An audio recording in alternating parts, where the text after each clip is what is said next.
Right. Good evening, everyone. I would like to get business meeting of the Clinton Harmon Board of Education to order. Please rise for the Pledge of Allegiance, led by Ms. Sofronios, third grade class. I pledge allegiance to the flag of the United States of America and to the republic for which it stands, one nation, under God, indivisible, with liberty and justice for all. And before we move to approve the agenda, I will turn it over to Sri. Let's hear it again. A couple words about Ms. Sofronios' class. Just wanted to say thank you so much to Mr. Farnio's third grade class for that outstanding recitation of the pledge. Liz is a second year teacher with us, and we had a chance to spend a lot of time in her classroom last year and already at the start of this year. And that's a unique class situation in that both she and her class looped together from second to third grade. And you can feel the level of comfort and the rapport, especially this early in the year, between her students and her. And due in no small part to the fact that she's an exceptional educator, they're exceptional students, and also that this is a time when looping has really, I think, done a wonderful service to the young people in that class. So thank you, Tigers, for the outstanding recitation of the pledge, and we look forward to visiting you again soon. All right, recommended action that the Board of Education approves the agenda as presented. So moved. Second. On the question? All in favor? Aye. Opposed, abstain, motion carries. All right, now we will move into reports, and we will have Jeffrey Shaver here to give our reports along with Samantha Nardo of the our audit report. And I'll turn it over to Denise. So tonight, Jeffrey and Samantha are going to present our external audit. It assesses the effectiveness of our investment strategies, financial management, and the resources that we're entrusted with.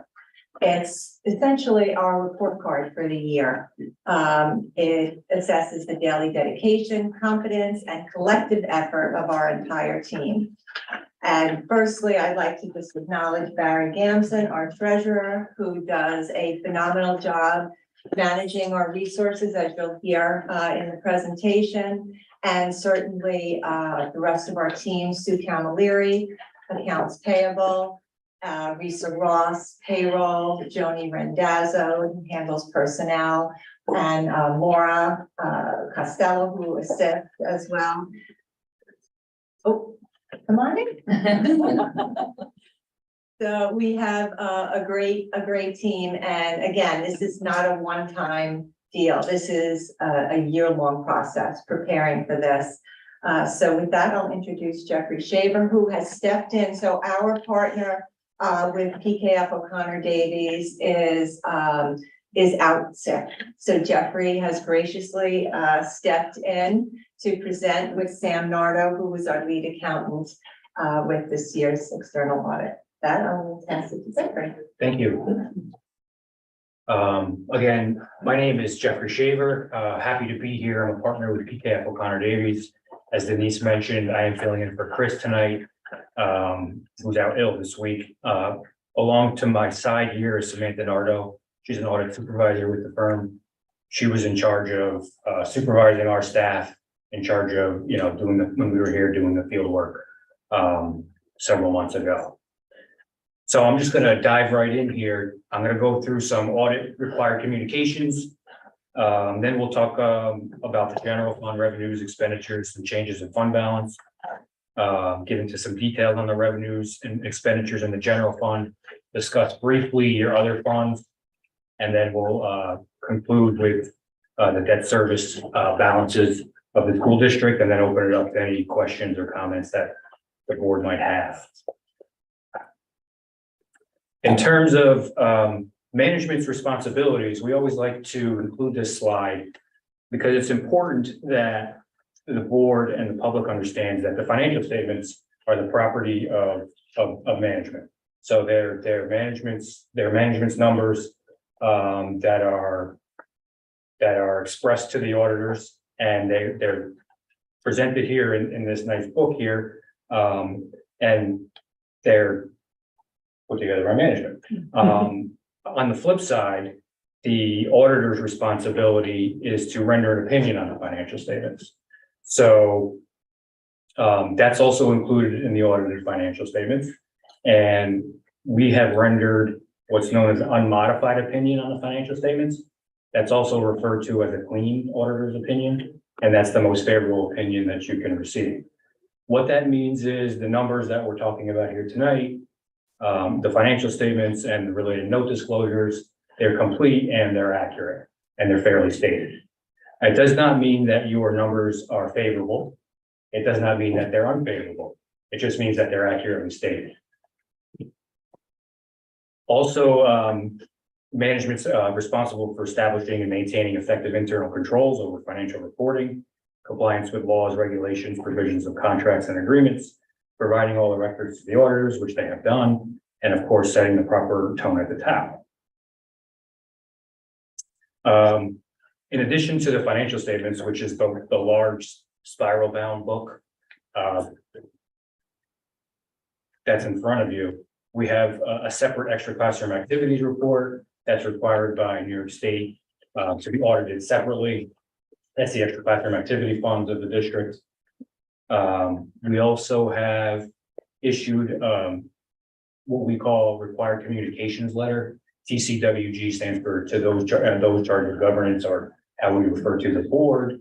And that's where we kind of go into more detail about what I'm discussing right now, about management's responsibilities, auditor responsibilities, any issues that arose during the course of the audit, anything unusual that we need to know, or that are anything that our professional standards require us to tell you. Happy to report we discovered no fraud or illegal acts during the course of the audit. No significant difficulties with management during the conduct of our audit.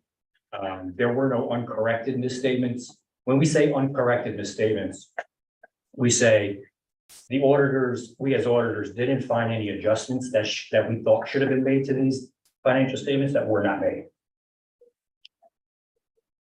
In fact, there were no actual audit adjustments either, which is somewhat unusual in a good way, which means that your books and records are in very good condition.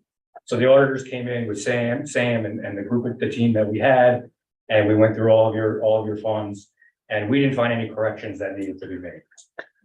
So I'd like to thank Denise and Barry for kind of, having the books and records all together.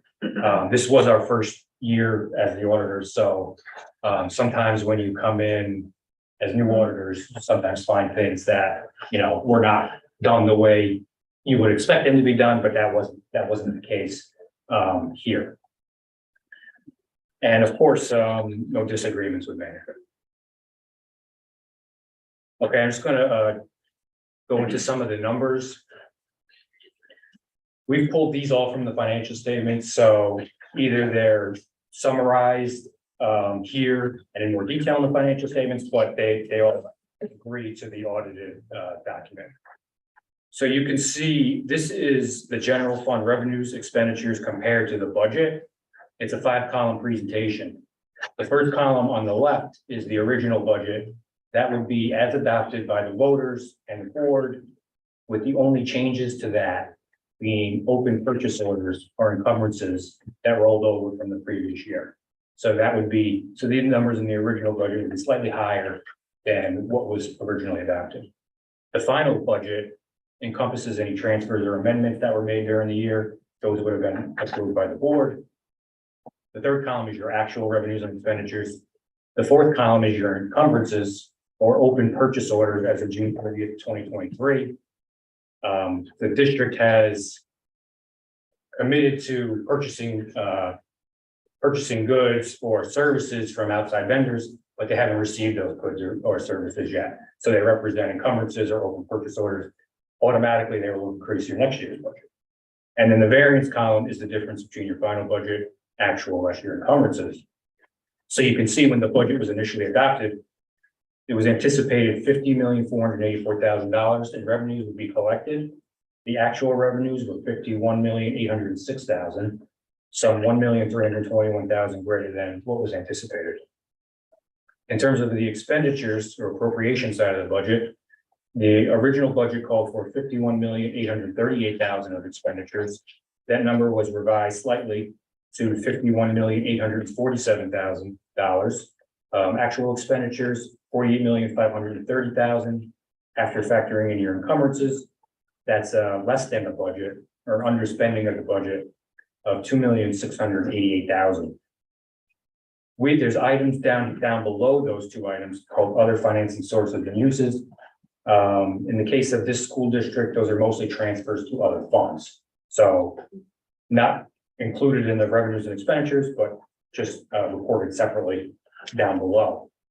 And you can see there was an amendment made from transfers out from 1,523,000 to 2,547,000 during the year. I'd like to just point out on the bottom left-hand side of the slide, you'll see $2,876,000. That's a balancing figure on the budget. So that indicates that when you adopted your budget, fund balance was used to balance. So said in another way, had you spent every single dollar you anticipated spending and collected every dollar you anticipated spending, your fund balance would come down by that number, $2.8 million. However, you generated budgetary surplus, as I mentioned, 1.3 million in revenues, 2.7 million in expenditures. The difference between the two actually becomes a net surplus or actual real surplus. In your case, $819,779 is the actual increase to your fund balance. The general fund balance started the year at 21,664,000, ended the year 22,484,000. Just, Oh, sure. just to make sure we're all clear, I think I understand. But for the benefit of the public, that's not unrestricted fund balance. That is the monies that are in all the different restricted and unrestricted funds, because we are limited to 4%. Exactly, yeah. You may be getting. Yeah, a couple slides from now, we'll get there, but thank you for that point. Here's a detail of this significant revenues in more detail than the previous slide. You can see real property taxes, traditionally with school district, that will be the largest source of revenue. You're made whole by the respective municipalities, the towns that you're reside in. And so you generally would collect every dollar anticipated of real property taxes. There were two significant surplus items I'll point out to you. Non-property taxes, which consist of sales tax distribution in the case of your school district. And that was about $380,000 greater than the budget. Sales tax countywide has been strong, and other school districts that we audit in this region have been experiencing similar surpluses in those accounts. And the other significant surplus is in the category use of money and property. Within that category falls interest income. If you backtrack to when the budget was adopted, interest rates were quite low. It wasn't anticipated they would rise as rapidly as they did. And so you collected essentially way more than it was originally anticipated. So that was about $800,000. So between those two items, that encompasses the most of your budgetary surplus on the revenue side. In terms of expenditures, you'll see these are some of the larger categories of the school district. You'll see the variance with the final budget column. You'll see it's really spread out amongst various categories. There's not one, significant. There's not one department or area that stands out more than the others. But you achieve that surplus throughout your budget, and that's the 2.7 million, and the second to right column there. Okay, now to the fund balance, what does it all come down to? I said before, the total fund balance of the general fund is 22,484,000. There's various components of your fund balance, and these are the components that your school district has. There are restricted categories, assigned categories, and the unassigned categories. Restricted categories consist of what we call reserves generally, and those are in accordance with New York State law, either general municipal law, education law, what have you. As soon as the board establishes those reserves or those restrictions, you can only use them for the purposes that you see here. And there's in some cases, they even need to be voter approved. Like in the case of the future capital projects or the capital reserve stands at about $9.8 million. Those are required to be approved by the voters before they're established. In addition to that, before you spend them, before you actually transfer them to the capital projects fund to use them, they have to be approved again. So it's what we consider to be one of the more restrictive of the reserves. You also have a workers' compensation reserve, $557,000, unemployment insurance reserve for those respective costs. Tax certiorari is when a taxpayer, commercial or residential, files for a reduction in their assessment. And they can sometimes, if they're successful, able to get refunds from, previous year's taxes that they paid, and the district will of course have to pay their share. That's a reserve to cover those costs. You have an employee retirement system or ERS retirement contribution reserve. It stands at, the total amount of the reserve is 1.9 million.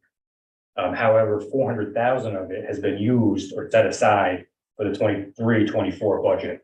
So you're in essence lowered your tax levy in the subsequent year, based, to use those reserves. There's a TRS or Teachers Retirement System Contribution Reserve, 1,575,000. That's specifically for the retirement, the pension bills for the teachers. A small repair reserve and the insurance reserve, which is for outstanding litigation that the district may face. So those are your restricted categories. There's also an assigned category. Those are earmarks for generally next year's budget in your case. So you have the amount designated for subsequent years' expenditures, 1,540,000, in addition to the 400,000 up above from the ERS reserve. A total of 1.9 million between those two amounts designated for the 23-24 budget. So you've lowered your tax levy by that 1.9 million, and that will, wash itself out next year. You also have the purchases on order or the encumbrances, again, 649,000. They're earmarked here to show you've committed to spending the money. You're not going to do so until next year. So we earmark that. Now, the unassigned fund balance, I like to refer to it as a residual number because it's the total fund balance less those other categories that we're talking about. That number stands at 2,246,000. That's limited by New York State law. That number can be no greater than 4% of your next year's budget, and you are currently at the 4%. So that's as high as that number legally can go. And that brings you to your total, 22,484,000. Before we move on to the next slide, I just want to highlight something you said that I think is important to emphasize, that as part of the district's prudent fiscal management, we're using fund balance to help alleviate the pressure on the tax levy. I think that's just important for people to know that we're not solely relying on tax dollars to fund the district operations. Keep in mind, just to add to your point, that's true, 100% true what you said, but you have to, as a board, be careful not to rely too much on that. Absolutely. Because if you start, relying on it too much and you're not generating that surplus, eventually you're going to start heading in the wrong direction. A word of caution, I'm not saying that's happening here, but just a word of caution, because I'm an auditor, I have to say.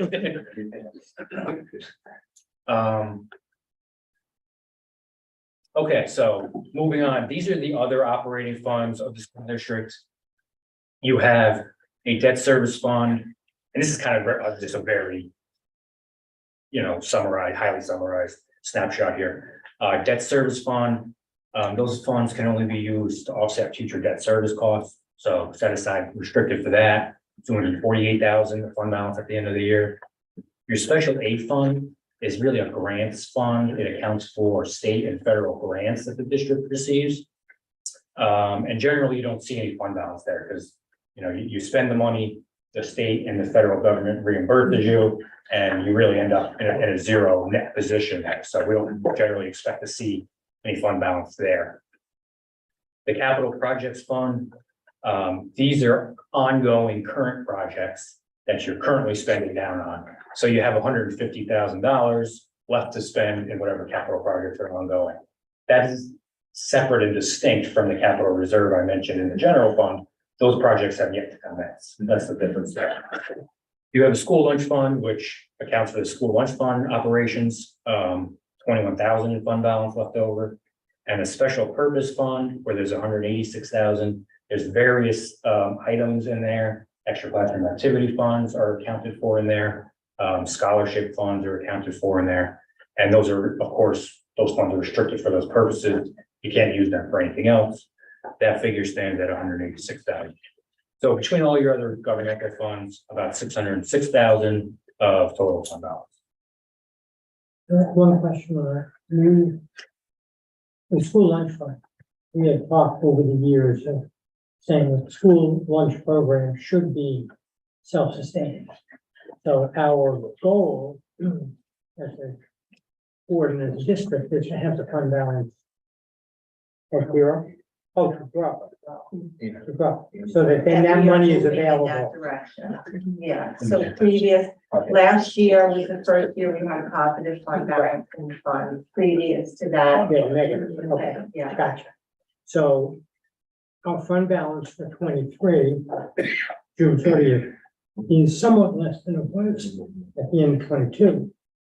Right, 21,000 instead of 29,000. But with increased participation, we are hopeful that come next year, that number will be higher.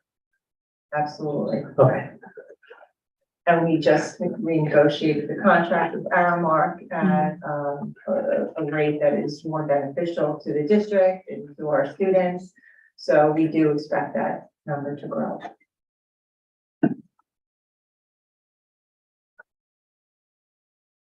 Okay, so on a cap off here, just a summary presentation of your outstanding debt. There's general obligation bonds outstanding, $9.5 million. Originally issue amount was $15,620,000. You have two energy performance contracts. So those are the loans taken out to do energy performance upgrades. Generally, the net cost to those should be zero or close to zero. As the energy efficiencies, are more than enough to offset the cost of the debt. And then down below, we're just showing you, the schedule of those payments out to maturity. You can see in 2024, if you total all the columns together, you see your debt service obligations about $3.3 million. So that's what'll come due in the 2024 budget. And you'll also notice that the payments are relatively level over the next several years until you see a drop off in 2028 when one of those bonds must be coming off the books, or a piece of those bonds coming off the books, and then you drop down after that. That's really those are the slides that I had to prepare, had to discuss. There's certainly a lot more in the audited financial statements. I wasn't planning on going into them anymore. If you have any questions on anything, I'd be certainly happy to try and answer any questions you have. And again, I will add that a more in-depth review of this was provided to the audit committee last week. Maybe it was a week and a half ago. Just wanted to mention that. That's good. That's So, one question for Denise, and just really it's more public information. When we're talking about our facilities project, and we're looking at this slide, which go back one, and we look at the obligations year by year. As Jeff said, there's a fall off in 2028 and a fall off actually in 2026, 2027. I'm presuming that the way we will manage the financing of the work that we are doing in the next few years is going to be consistent so that we, in essence, move back up to a even interest payment each year around, the amount of 400,000 more or less. So that we are then, keeping debt level. Right, that will actually occur because we are already well into our capital project work. That will actually occur. This does not reflect future either short-term bans or long-term bonds. Currently, the bond and ban market is inverted in that generally long-term bonds, that the interest rates are much higher than, generally ban interest rates are higher than long-term bond interest Which is rates. unusual. And now, Mhm. yes, so once we decide, generally you ban because you only want to borrow the amount that you need. You don't want to borrow monies that you're not going to utilize. But the district will look at the various options. We could consider doing two smaller bonds as opposed to banning, depending upon if the interest rates stay where they are. But we expect that to come on earlier than that. But in regard to your question, the second cycle would occur around 2028. Mhm. So at that point, we would look to incorporate any capital project maintenance or otherwise at that time. And I noted that only because we had these discussions on the facility side when we, had those presentations. I think it's important for us and also for the public to understand how this slide ties in to the discussions that we've had about the facilities and why we're doing things when we are in the way we are. Because we are constrained by the tax cap and by state aid. We don't have the luxury of doing things when we need to do them. We have to work within the confines of the system and plan ahead in order to do so. Any other questions? I'm looking at the report to the charter governance package, specifically the control deficiencies and the extra classroom activity. Could you just go into some detail about these accounts? Were they not used the entire year? That's correct. Do you find that a lot in doing? We actually find it almost. Yeah, I mean, almost that's- everywhere. Yeah, it's very common that we find, clubs that have gone inactive where their students are not, students have, moved up the chain, so to speak. And these are student-raised funds? oh yes, these are extra classroom activity funds of the student run clubs. So, and it's pretty typical that, there's a whole long list of clubs that you have, which, there could be 20 or 30 of them. Yeah, I didn't look at yours, I'm sorry. That's okay. I mean, I'm not asking specifically with respect to that. I wanted just kind of like a general information regarding. Yeah, so some clubs do go inactive. Sure. And the recommendation is to monitor that and, eventually close those clubs out and put it to general organization or one of the student council clubs Yeah. if they remain inactive, And then the bottom, under the special purpose fund, are those scholarships? They are, and people don't apply for them or they're not used and there's a way to convert that to. You can, but when Right, you wouldn't wanna scholarships do are that. established, you don't want to do that without appropriate board action and evaluation. those, because someone donated that money for that specific purpose, you've really got to look back at whatever documents might be available, setting those things up. And that takes a little bit of legwork, could take a little bit of legwork to figure out how to handle those. The extra classroom's a little easier, and that state regulations allow you just to, the board say, let's close these out, move to general organization. That's a little easier. Yeah, The scholarships could be a little more difficult in that someone actually gave the money, so you want to follow the So- rules that they established. Let me ask, Denise, so as a board, is that like an audit committee issue? Would the audit committee review that, or how would we as a board review? So I believe, and Neil, maybe you could speak to this, I believe there was a scholarship committee that was established a number of years ago. Does that ring a bell? Well, I think there was a scholar, you mean, by the board? No, there was a travel committee, not a scholarship committee. But what I think, it may be an audit issue, may also be, I know, you have to hear this, a policy issue. I think perhaps, take your advice on this, maybe you've seen this, maybe you haven't. We might ask those who establish a scholarship or fund a scholarship to state in the application, if this scholarship goes out of business, we want direction signed off by the donor as to where that money will go.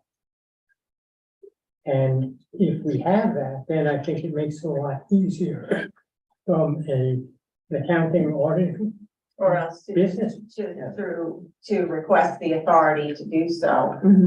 Or, That's going forward, but what do we do about the established scholarships? That's more of an audit committee issue. Yeah, I was gonna suggest, I think, sorry. no, by all means, go ahead. I was gonna suggest maybe at the next audit meeting, we can review those funds specifically and see if we can either propose language for any new gifts that come in. And if we can't do that, maybe then we can refer some of it to policy. Mhm. But maybe let's try to tackle it through audit. Yeah, and we've already compiled that list, so I can, yeah. Yeah, we worked through that and through these extracurricular clubs as Yeah. well, but they are very cyclical, like. I'm sure. You know, there'll be, you know, a couple of years of inactivity and then they'll be revived. And for a club to start fresh is often hard, so we really don't want to, you know. I would just, number one, I would hate to see scholarships not being used. And number two, I would hate for funds that were collected by our students to not be used in the lifetime of their presence in that building. Agreed. That's all. Any other questions? yeah, one other question, you indicate, or management, Can I just Yeah. make another point? So those extracurricular funds are run entirely by the students. We just have to report them as a district because they're student governed activity funds. Yeah, then we should guide them, right? Like to spend their money Yes, and we responsibly and leave behind some for those who will come after them.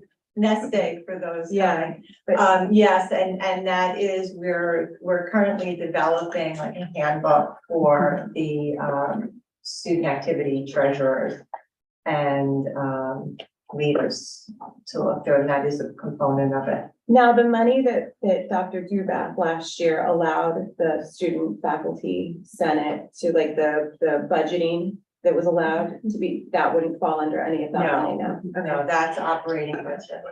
Thank you.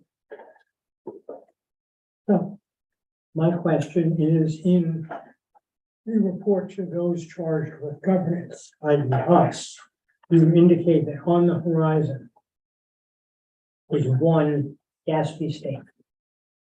101, and I know it doesn't go into effect until the next fiscal year.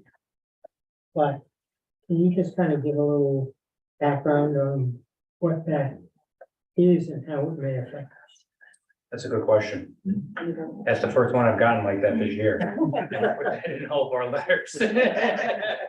So, compensated absences is it affects most school districts in this area, or all school districts, because there's the bargaining agreements provide for payments of accumulated leave when teachers retire or resign and employees retire and resign.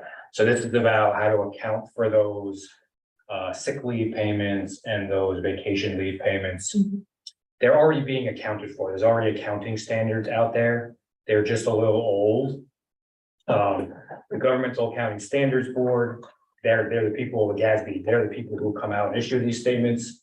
and they make our lives, you know, lots of fun and give us plenty of stuff to do and to talk about. I would call this one a tweak to the rules. So I don't envision this being, oh my God, your liability is gonna go from 1 million to 5 or whatever, you know. I'm kind of imagining, and I don't have any data, I don't have anything specific yet, but just from what I've read and understand, and I've listened to some presentations on it, it's kind of some minor points in there. Okay, so it's not like when the OPED. No, created no, everybody. no, not at all. Not expected to be like that at all. The OPEB, was, kind of a smack in the face type accounting standard. And people are still feeling that smack every year when you look at the numbers that are extremely, quite honestly, extremely large. But nothing like that. Good, thank you. Any other questions? Thank you, Well, Jeffrey. Thank you very much, Joe. I want to thank both the two of you for your presentation and your work with us, but I also wanted to say what I think is obvious to everyone, that this kind of opinion, this kind of clean opinion doesn't come without, as Denise said, great credit to a number of folks, but without incredibly dedicated, thoughtful, high-level leadership. So I want to take this moment to thank Denise. Again.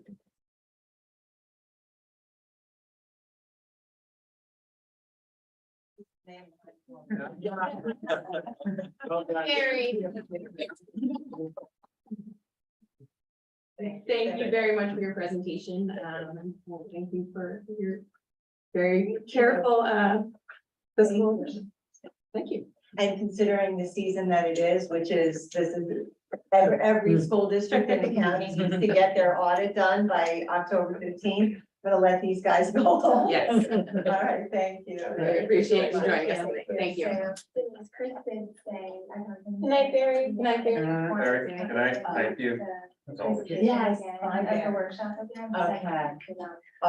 We can schedule that. Okay, so Chris said that if there are any audit members that would like, Any audit members? Right. Any board members who would like. who would like a little deeper primer dive, yeah. for financial audits and so forth, he would love to come back. Yeah. So tell him thank you, and I hope he Yeah. feels better. Yeah. Thank you. Thank you. Yeah, he is. Okay, good. Thank you, guys. Take care. Well done. Thank you. Good night. So I will, time for my report. Good evening again, everyone. I just have a couple of things for, my report this evening. I just wanted to share a couple of, congratulations that are due, and then some upcoming events. So first up, I wanted to note for our community that Harry Tracy, our health educator here at the high school, received the 2023 Health Education Teacher of the Year Award from the New York State Association for Health, Physical Education, Recreation, and Dance. We're very proud of Miss Tracy and congratulations for that wonderful honor. I also wanted to note that we have 3 students here at the high school who are National Merit Scholarship commended students, and that's Stephen Castilla, Marcus Goni, and Palmer Wentworth. Again, congratulations on that. It was an incredible achievement. So we are all very, very proud of you. I also wanted to note just a couple of upcoming events through our PTAs and out in the community. You'll see all of this on our agenda as well. Over at CET, Picture Day is on Monday, October 16th. So just a reminder that you can pre-order your pictures now, and that this is a school fundraiser. And also that Boo Fest will be held on Saturday, October 28th at 1:30 p.m. I know this is a great event for the whole family, so hopefully people can get out and join. It will be over at CET. Over at the middle school, PVC Picture Day is on Wednesday, October 11th. Again, you can pre-order your pictures. There's been information that will be out in the Principals Weekly. There's also been, I think, a link on social media from the PTA as well. Also, Friday Night Stripes will be held on Friday, October 20th. This is a great night for your middle school students. So there are separate times for our 5th and 6th graders and 7th and 8th graders. So I encourage your students to come out and join for lots of activities there. And then over at the high school, The PTSA is partnering with Bespoke Education to offer an in-person college essay prep class that's currently in session. And they're also doing a in-person mock ACT and SAT testing that will take place on October 21st and November 4th, respectively. And then lastly, they're also planning another CPR fundraiser that they had offered last year that will be offered to the entire community, and that'll be later this fall. SEPTA had their meet and greet earlier this week, and I know they will have some events coming up in the future, so definitely keep an eye out there. You can get, again, the link to their website on the agenda. And then also just to note, Chef, our Croton Harmon Education Foundation, will be doing Dine Around on October 21st. There's a link on the agenda, and you can find links on social media and through the Principals Weekly to purchase tickets for that meet and greet event. And then last but certainly not least, we've got a lot of a big event in our community is the Harry Chapin Run Against Hunger. So October 15th will be the 43rd annual Harry Chapin Memorial Run and Walk Against Hunger. You can get the link here on our agenda, and we would encourage lots of people in the community to come out and join us for this really wonderful event that raises lots of money for our community and abroad. And that concludes my president's report. So now we will open it up to our first hearing of the public. We ask that anyone who would like to speak do so at the podium. You can just give your name and you can note your address on the sheet. And if you could please keep your comments to 3 minutes. Nick Riley from Truesdale Drive. Point out that the teachers in the Board of Education have a monumental job pointing to role models in public service, especially in this state and adjoining states. We now know in New Jersey, you have a U.S. Senator. By the way, this is his 3rd time for corruption, Mr. Melendez. He's preceded by Senator Williams. And before that, he was preceded by Senator Torricelli, $50,000 in a paper bag.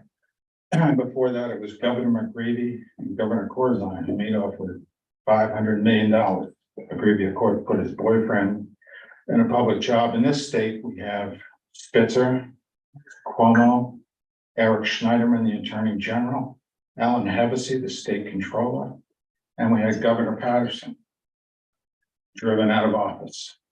So maybe we should look for some local leaders, perhaps a local congressman, former school principal, who can't find the entrance door and instead pulls a fire extinguisher, which I'm sure will be copied by students in this state, and say, well, that principal did it, or that congressman did it. So I know your job is hard put to find some upstanding heroes. I'm going to jump over to a corollary statement. You all know, when you've incorporated into your CRT and your DEI programs, a guy named Ibram Kendi. He's supposed to be an anti-racist. Of course, all whites are racist, according to him. He's had serious problems with his foundation and his organization at Boston University. In course of investigation, professors at Boston University have worked at the center, attested to the center's issues. One alleged the center was mismanaged. The other commented, I don't know where the money is. A reporter said this scandal casts a shadow over the center. While this reporter, Tyler Harper of Washington Post, characterized Kendi's work as his center as grift.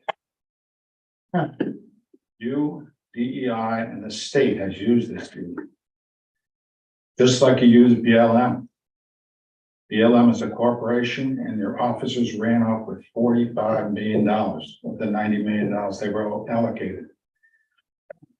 Their paymaster was a former terrorist, Susan Rosenberg.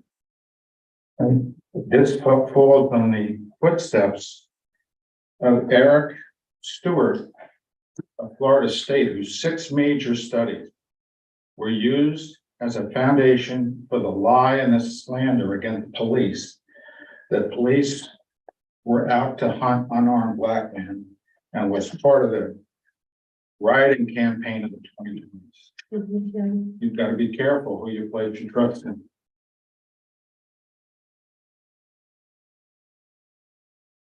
Would anyone else like to speak for hearing public?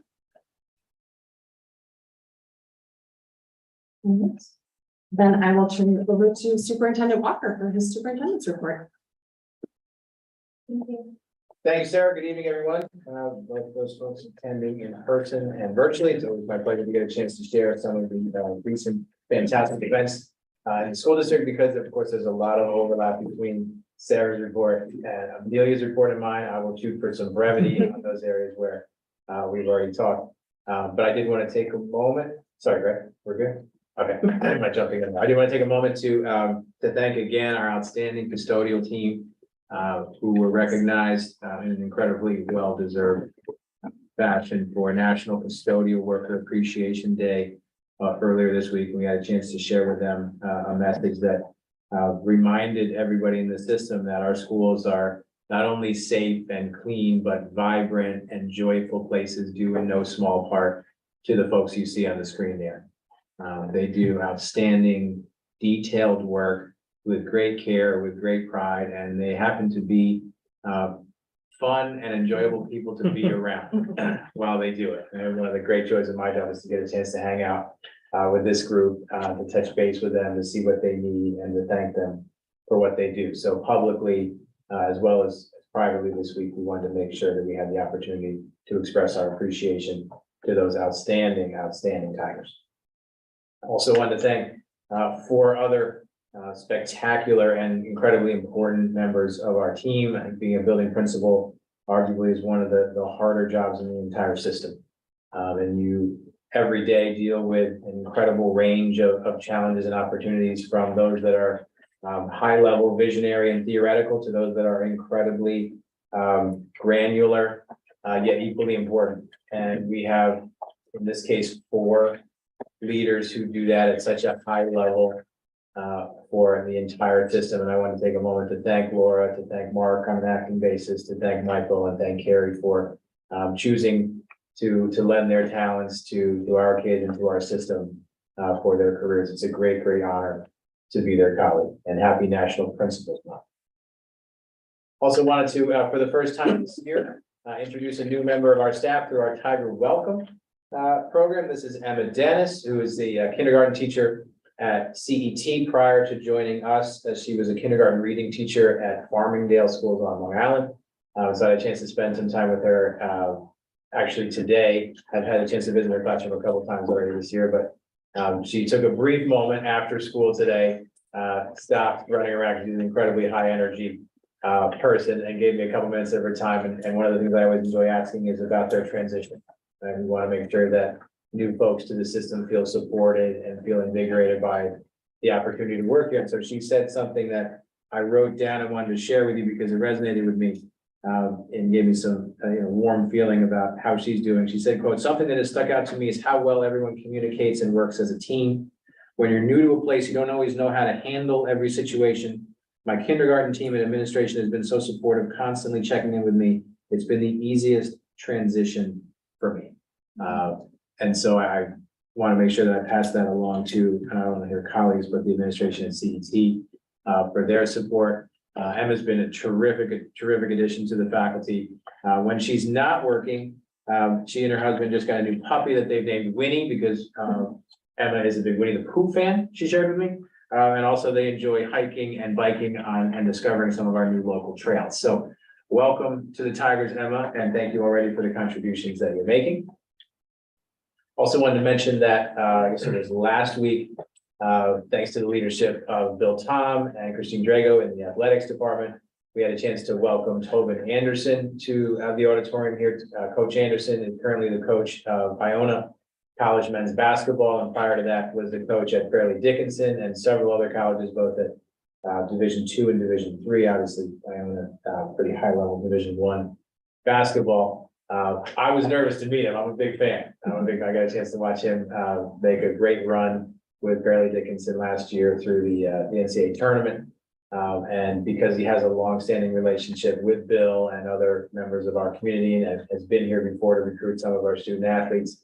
In the past, he took time during what was the opening week of the college basketball season there to come here and share his insights and his experiences with some of our student athletes and their families.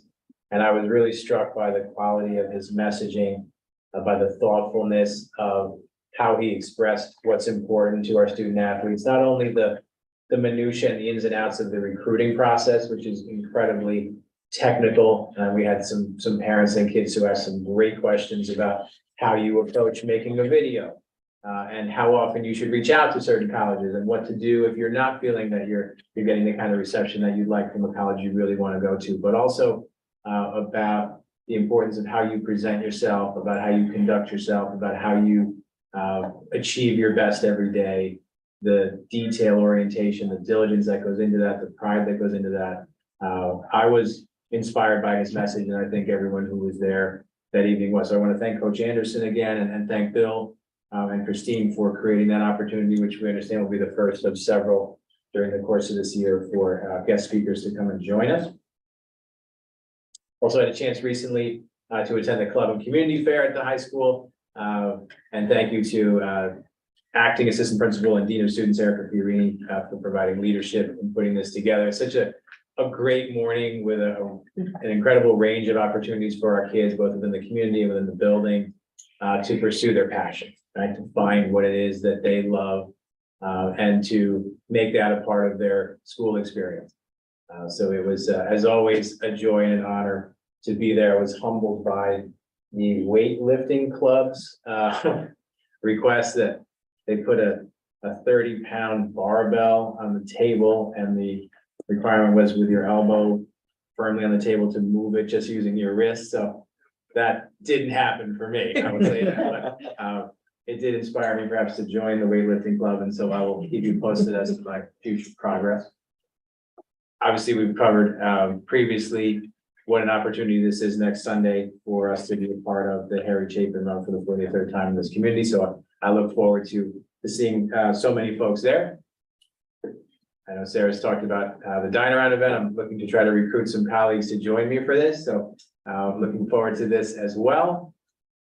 And by overwhelming demand, judging from the cringing faces from the last time I attempted this, I have two new outstanding superintendent jokes for your listening pleasure this evening. The first is this: what sport is the quietest?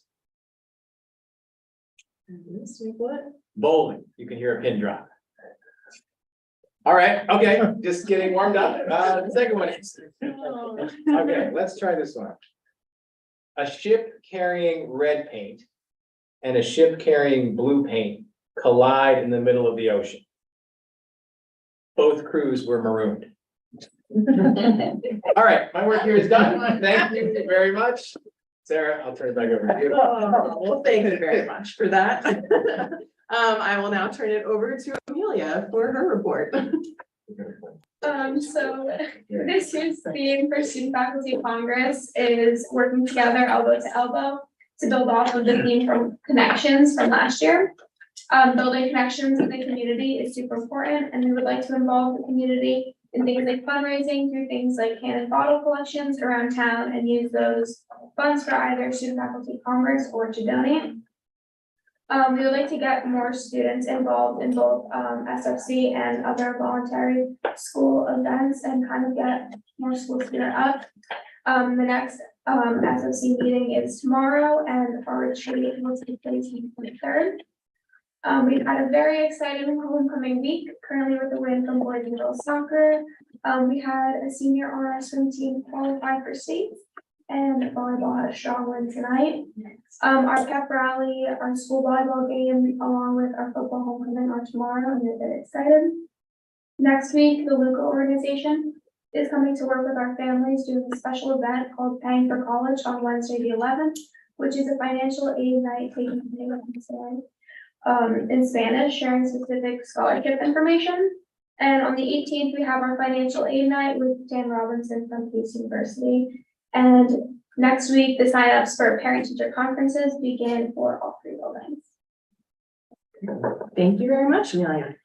All right, now we will move into new business. And first up are the proposed NISBA amendments and resolutions. So I'm going to turn it over to Anamika, who is part of our advocacy committee this year, to discuss the NISBA resolutions. Thank you very much. The advocacy committee met on the 26th in advance of NISBA's business meeting coming up on October 16.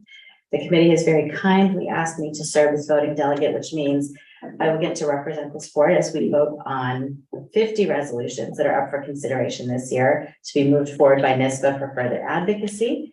We've been told to expect a minimum 5-hour meeting on a Monday night. So I'm going to start drinking my coffee really early. For you all, however, tonight, we only have one resolution that we wanted to bring to the full board for discussion. The reason being that while NISBA, which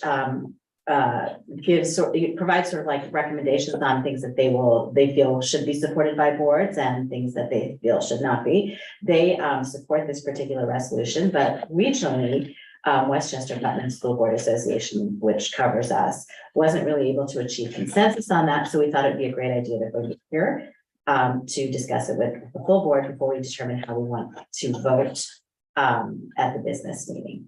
Beyond that, just really quickly, there are a few other resolutions that we are recommending supporting. Westchester Putnam School Board Association felt a little bit differently, so we are happy to highlight those for you.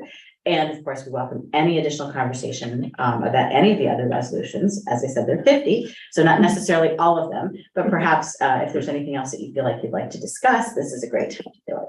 So the one that's up for discussion here is proposed resolution number 15, which essentially, you all have the materials, but I'll just give you a quick overview of what it is. It is that NISBA supports legislation and regulatory changes at the state level that would authorize school districts and BOCES to directly offer childcare as childcare providers in the way that a childcare provider would. If the school district or BOCES that it applies to demonstrates a community need for such care and would charge for it. So Westchester Putnam School Board Association was not really able to come to a consensus on that. But NISBA is recommending that we proceed and support this. So we discussed it in committee and wanted to open it up here as well. If folks have a feeling about it, if they'd like a little bit of background on what the reservation was at Westcott, happy to share that as well. Yeah, if you could share the Westcott conversation. So basically the idea here is that there are some concerns regionally about a couple of things. One of them is that things that school districts sort of have like the option to do can sometimes creep into becoming mandates. And so that's sort of like the top line concern, is that there are reservations about mandate creep specifically. As well, questions have been raised about the fact that right now many school districts are trying to figure out how they're going to execute and implement pre-kindergarten as a sort of top priority in advance of figuring out childcare, which you know doesn't necessarily fall under the mandate of public schools, and so that's the other regional reservation. So we wanted to propose that we just talk about it here and make a determination on how this board would like to vote, whether we'd like to vote to move it forward or whether we would not. And I'd just like to add that both Anamika and myself were in consensus in terms of being in support of the resolution. It was really just the Westchester Putnam School Board Association that they couldn't reach a consensus on this. So there was no division between the committee in terms of supporting this. I'm curious what the administration thinks of this resolution. Not having had a ton of time to think about it, I would say I've seen some variation of this in rural districts where I've previously had some experience, both to support families and also as opportunities for recruitment of faculty and staff. And at a threshold level, I support it. Yeah, that's okay. I would be interested in, if there was a more specific concern from West Butt, aside from the more, the broader mandate. Yeah, that would be potentially interesting to me, but absent that, I would support it. Any concerns about space, appropriate facilities? If this were a requirement. Oh, if it's a requirement, yes, yeah, but since I read it to be that it will allow, or authorize.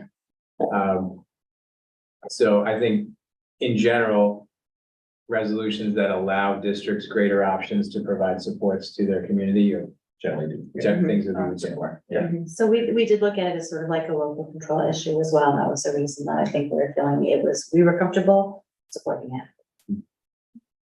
Yeah, I was wearing my BOCES, attended that meeting and participated in that discussion.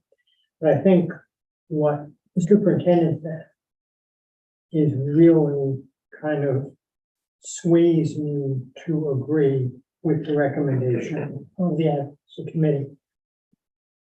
Because, we can look at our community and what childcare facilities we have. And perhaps be a little bit of, naysayers, but there are a lot of communities out there where this kind of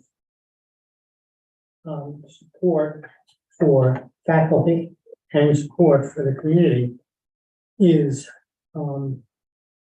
vital to attracting and retaining staff. And there are many school districts that are losing population, losing enrollment, and therefore the space issue may not be an issue for them. And this does not say, of course, that the district must use its building for childcare if it's going to provide it. So I'm in favor. I'm actually interested in this in a different way, because I think that as written, it also applies to before and after care, which is a very large issue in our district and in many districts. And how we provide way care for students before school begins and after school ends for the day. So I'm strongly in favor of that. Just for what Josh said, it brings up an interesting point. Many years ago, the district ran an after-school program. And we were then advised that we could not run that program because it was part of, in essence, education on a fee basis. If we're gonna have an after-school program, we told back then, we must have it free. And that's why, because we were not gonna pick up that tab, we negotiated and brought in children's things and now Department Academy for the Arts. So that also raises a very interesting thing about providing the school district with the right to, in essence, have a fee-based after-school program run by the district as opposed to having a contract now. And so that's I guess another reason. This, though, as I read it, would be childcare, not necessarily like after school, like enrichment programs. How do you define? Yeah, what's the definition of childcare? Right. And would encompass elementary, middle school, high school, but yeah. The devil will be in the details there. If legislation were to ensue, there would be a whole additional bit of lobbying going on, I'm sure, about what the content of that would be. And whether it would only allow essentially, pre-K or would allow more. Just to kind of add on to what Neil was saying, when the district did run that program, and I think it was specifically at CET, the problem that they ran into was at that point, it was an extension of the day, and services that were afforded to students throughout the day were then not afforded to them to participate in those programs. That brings up a countervailing issue of whether or not we would have to provide services, aids, et cetera. Clearly not spelled out here, Yeah. but I do think that it was something that at the time we discussed, that the administration at that moment was risk averse and was asking the PTA to take it over. And we brought in the YMCA from Terrytown at that point to take over that. But, to kind of loop it back around, there is a need for this in our community, and in communities across Westchester, despite the fact that we don't have the same need or is not a need as other areas of the county. So again, I would just say that I support anything that helps make sure that our kids are cared for and that supports working families. Does anyone else have any other comments? I think you all have spoken well on this. I don't know how many additional comments to add. I would be in favor of it as well. I think. To honest point, things that help. Sounds like we have consensus families. on moving forward then, and that's what we'll do. Great. So before we close it out, if anyone has questions or comments on any of the other resolutions, you might, Neil, yeah? Yeah. Did you want to talk about resolution 31 or is that not? Happy to talk about it. Yep. So this is a resolution that NISBA is recommending that districts move forward, or boards rather move forward. Supporting budget, and this is an interesting one, so I'm glad that you mentioned it. We did discuss it extensively in committee. I'll just read it out loud so that everyone can see it. It's gonna take me a second to get to the right page, so I might read it off my cheat sheet here. No, it's Got it up on I the have it up here. Yeah, there we go. It's just, there's a lot to scroll through to get there. So just so that everyone who's listening and watching right now can hear it, resolved that the New York State School Boards Association supports legislation that would allow but not require New York school districts to offer early voting in the annual school budget vote and Board of Education election, consistent with early voting allowed in non-school district elections in New York. Here again, this is one resolution on which locally, regionally, there were reservations about it. One of the reasons being that school budget and trustee votes are managed by the school district itself, generally by the district clerk. They often take place in school buildings. And there was a feeling that absentee ballots may give voters the flexibility that they need to vote outside of the standard, election day for this. However, the feeling from NISBA was, again, a sort of local control issue, because if school districts feel that this is something that they can take on and there is a need for it in their district, they should have the option of offering that if they're able to manage it. So that, I think, was the perspective there, and we in committee supported that perspective.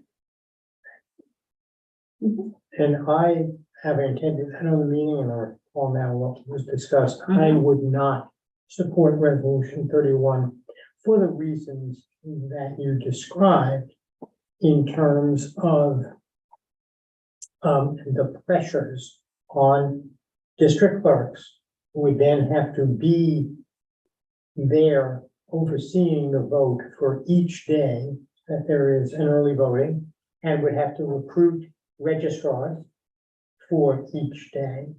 And since the voting would have to take place in a district facility, we would be opening up the schools to much greater during the school day access for members of the public, which raises safety and security concerns.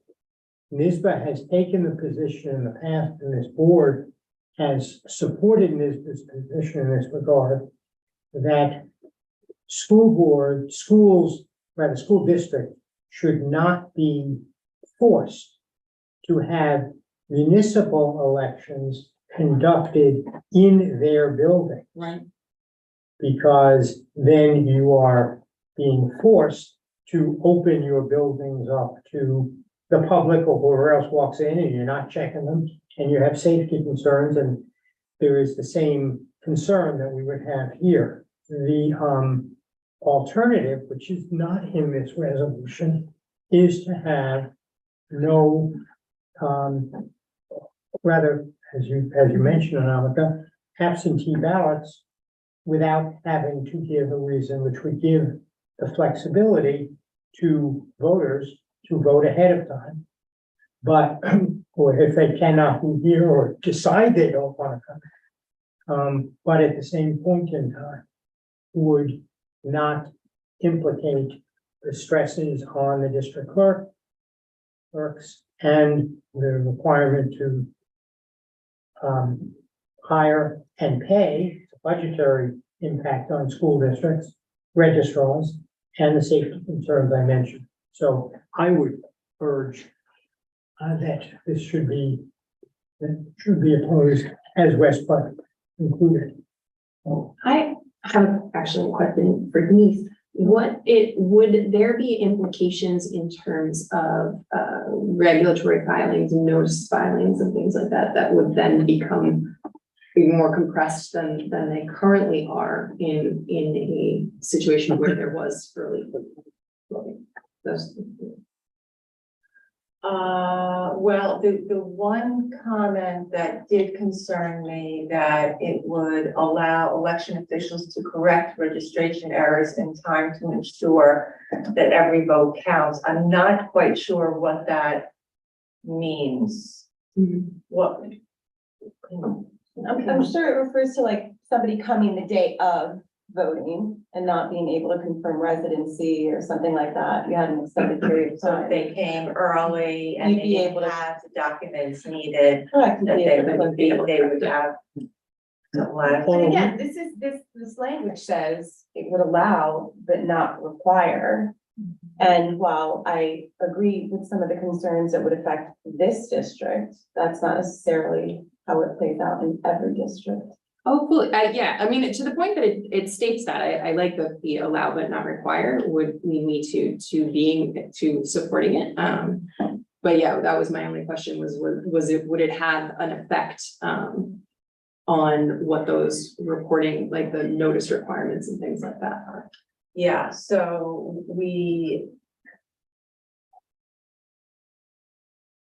it is a very tight timeline. And there are a lot of intricacies to that time of year and voting. And Communication. communications that are required so far in advance of the vote that that I could absolutely see that could be challenging. There are other dates that I believe are in the NISBA resolutions that they are looking to change because of the already compressed timeline. So unless those were eased up on a bit, then I could see this being problematic. So unless they were willing to Right. look at those other So it dates and modify them. I mean, if it was, for example, the initial publication 45 days before election day, even if early voting were to occur, that would not change. We have other issues, like the postcard that we send out, which, within a particular time frame, which might even be after voting starts, or they might make that earlier. The budget The numbers. budget notice, that the public hearing, which is now between, 8 and 14 days before the vote. Well, now it's 8 and 14 days before early voting, that gets pushed back, which may push back our schedule altogether, propositions. Which is major already, we feel very pressed for the So- proposition because of where we are in the budget. So a whole lot of things Yeah. those are strike my me concerns. as something that can, really kind of, in addition to things I mentioned, screw up the system. Now, doesn't mean that those would not be thought through during the legislative consideration, but I think there's like a whole lot of stuff here that the Albany's well-intentioned resolution really doesn't take into account. Then we don't have to do it. But But the question is, should we give other districts or districts across the state of New York the right to make that decision? Thank you. that is a fair point, but I think just when you were talking about Mandate Creek on the other, the other resolution. That we was- decided to vote in favor of, despite the mandate creep. Right, but I Right. mean, but that's, I think there's still an issue. there. Benefits that way the This, costs, I the think. benefits of enhancing equity and access to voting across the state for districts that would take advantage of using this outweigh the what for us who wouldn't use it, the what. We're not gonna Access use to it, so what would it what's the burden on us if we're not gonna use it to support the city of Albany School Board, who's saying that this enhances equity and access for their voting? If they want to jump through all of these hoops and dates and everything else that they want to do, why would we say, even though we're not gonna do this, it would be too hard for us to do? Is my kind of takeaway from that. Because the risk, if they take out the word allow or phrase, allow but not required. Okay, but then I guess my question to you is, did you review every single resolution in this voting guide with the same scrutiny of saying, if they take out this word? I mean, when I was on advocacy, one of the concern, I mean, the way I understood the process was, this is a recommending body, right? And then they're gonna go up to Albany and then hash this out with the legislature. And the legislature can then say, fine, I'll take this resolution, but I'm gonna do it this way. And that for me is the risk, that we may be blessing this in spirit, and that when it gets the state capital, it gets modified in a way that no longer allows You could flexibility. say about every single resolution in this Sure, voting guide. sure. However, the voting guide, if a resolution is passed, that is in essence the marching orders to the lobbyists who represent school districts through NISBA. And if we feel that one is something that we don't believe should be a marching order that we would give them if they were, quote, our lobbyists alone, then that is something that we have, I think, an obligation to consider in deciding how we are gonna vote. Now, I will say that sometimes we look at things and they have nothing to do with us, or we will not use them, like things about special act districts or even the childcare, which we may not do. or we Charter may. schools, Charter schools, which are not an issue here as much as they are in Albany and Buffalo. But we do that, we support things that we feel are for the betterment of education generally, not just our district. Now, I have my opinion on resolution 31. Obviously, it's a consensus of the board. What, we will instruct Anamika to do on the on the 16th. But I feel strongly about posting this one. A quick question before Steve. What's the early voting? Like, how many days are we talking about? Because when I was trying to look up. There is not. Yeah, there isn't standard. There's no standard. Right, I yeah. mean, the language reads that what it reads about it sort of being comparable. As you can see, they're consistent with early voting allowed in other elections, but that doesn't Which happened necessarily in mean exactly November, the same. right? And They do, they have, I yeah. just looked it up, it says 9 days. Mhm. So again, that's like 2 weeks before, then we have to get all the material ready, all the propositions ready, communication ready. And that, again, that's my concern. Maybe more than 9 days before the election anyway. Well, I think the question is noticing, I think that the larger question though, as has been alluded to, is are we in favor in general of, making voting more accessible and increasing participation in school district elections, which early voting does generally engender. That's my perspective, and that's why I was leaning towards yes. Well, and my feeling is there are a lot of different ways to do that. We could Absolutely. have same day, we could advocate for same day registration. Yep. We could advocate for no reason absentee voting, Mhm. I but mean, the tax on our district clerk to deal with same-day registration. yeah, I agree. I'm saying we could. I'm just saying that I don't particularly like what is proposed here. I just want to, from my perspective, I would support it. I think we think about Mhm. the messaging around, you don't have to see the whole staircase to take a step. Right? This feels like a step in the right direction to me. And I think sometimes you have to trust, as difficult as it is, you have to trust the legislature, you have to trust the lobbyists, you have to trust the process. If it were me, I would support it. I think that's the thing that I find most shocking is that, we come to this document and we trust the intention of the lobbyists from NISBA to go forward and do what they say they're gonna do. So for it then to be kind of viewed in the light of, but what if they don't do what they say they're gonna do? When we operate from the place of, everybody says they're gonna do what they say they're gonna do, I just find it interesting.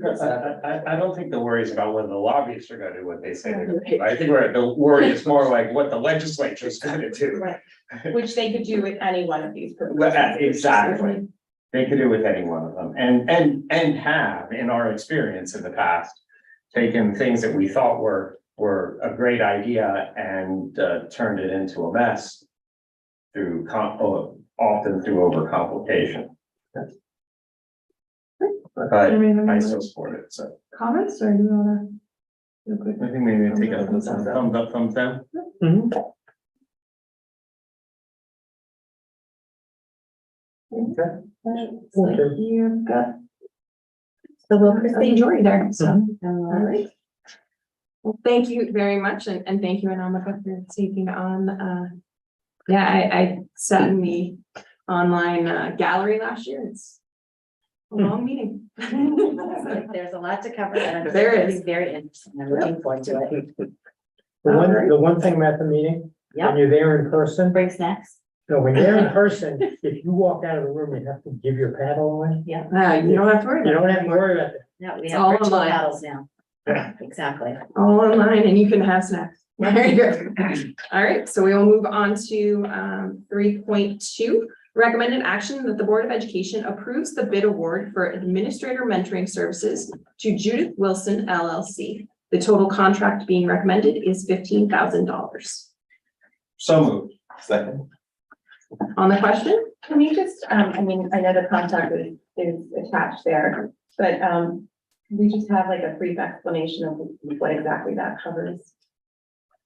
Sure. So just broadly, administrative mentoring is, a concept that I think I and the team feel really strongly about. It's something that district had invested in prior years, and the former mentor, I believe, retired. So actually, since I had arrived, John and I, along with Michael, and other leaders from CHA, have been talking about trying to find the right person and at the right time to provide mentoring. And Judy, I think, is ideal, certainly because she knows our team, they trust her, and she knows our work. Right? So we think about this as a time when we need to be dreamers and doers. Right? And so the dreaming we've done, right? And now it's the doing part. And Judy's proven to be exceptional at that. So this would be a combination of both virtual and in-person meetings. It's not mentorship that we would require every member of the administrative team to take a part of, but we've already done some straw polling of the team. And in addition to the pair from every building, we have members of the district office team, directors, and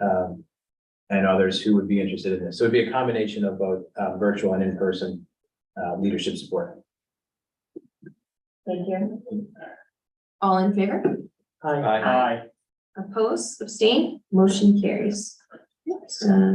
Recommended action that the Board of Education, upon the recommendation of Triton Construction and KG&D Architects, PC, awards the PVC roof chiller project to Mangler Mechanical Incorporated for the amount of $259,000.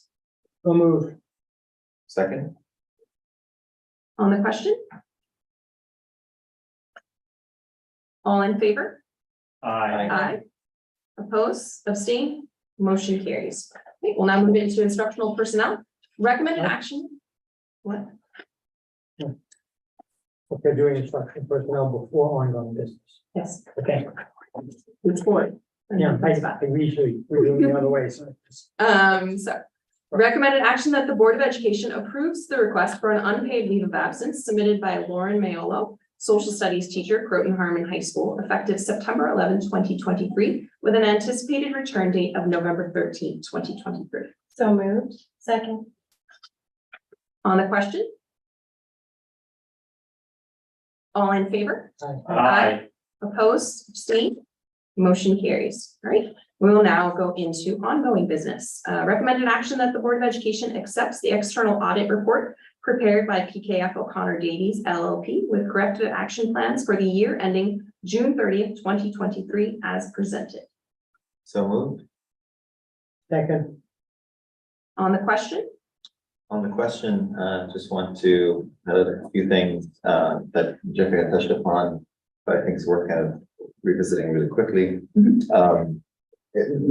Last year, there were a couple of variances on the revenue side and expense side. On the revenue side, the main different, budget to actual variances came from the county sales tax and the significantly higher interest rate environment that we're currently in. And those two amount to about, $1.2, $1.3 million. On the expense side, the $2.7 million variance came from, portion of it came from utility savings, that utility costs didn't grow as much as had been anticipated. Some special ed and pupil services that were covered by grants, federal grants, this is the last year for them, right? And so Yeah, this is the last. this is the last year. So next year, we don't expect to have this level of savings. And benefit costs were $500,000 less.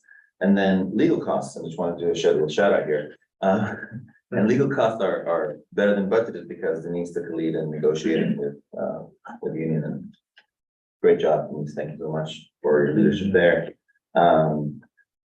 And again, want to point out, thanks to Denise's leadership and support of all the team, their hard work, there were no weaknesses or deficiencies in the single audit, which is a review of all the federal programs that the district is a part of.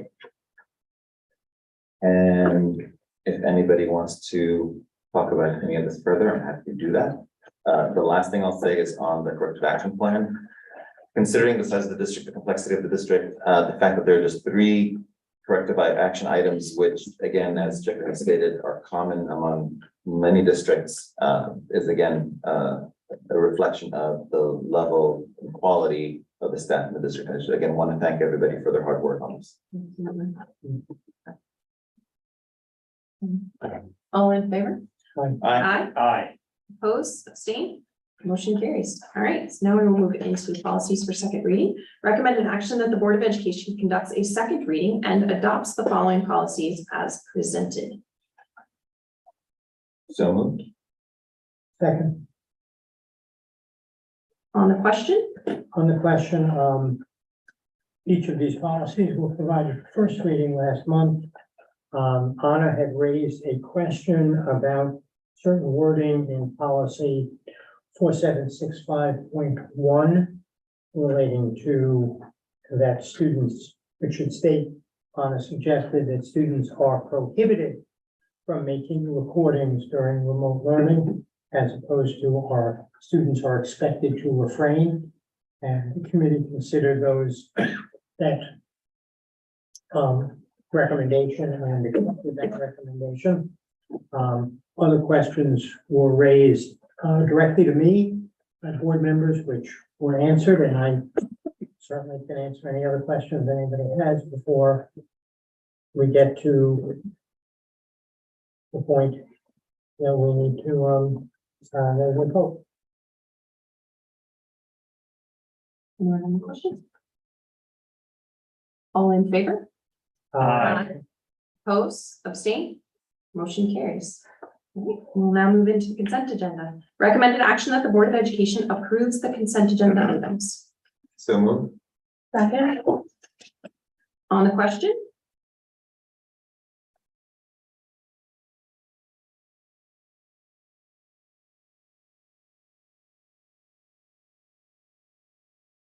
All in favor? Aye. Aye. Aye. Opposed, abstain, motion carries. Okay. We will now move into the closing of the meeting, and we have our second hearing of the public. If you would like to address the board, you can do so at the podium, and we ask that you keep your comments to 3 minutes.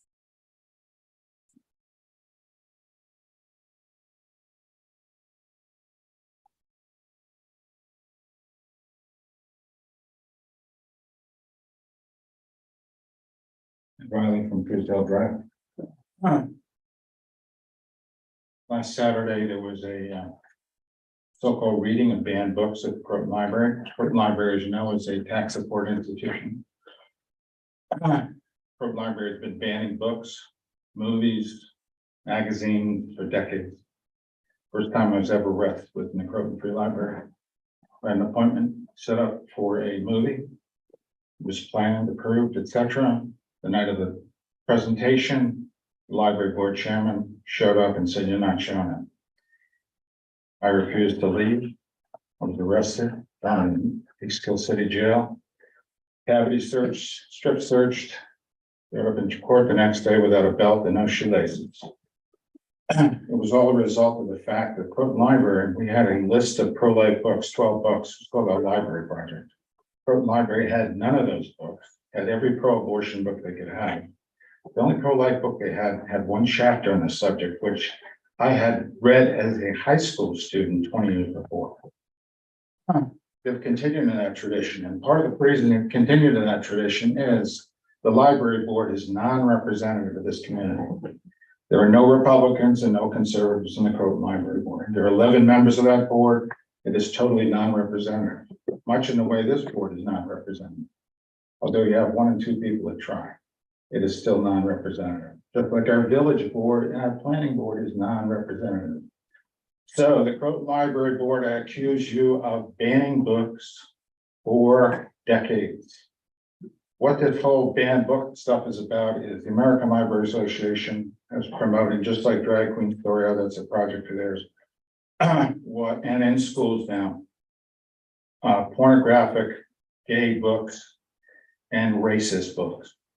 And in the process, this school and this district and other districts have torn their libraries apart over the last 5 years, throwing books out that they deem racist and unacceptable.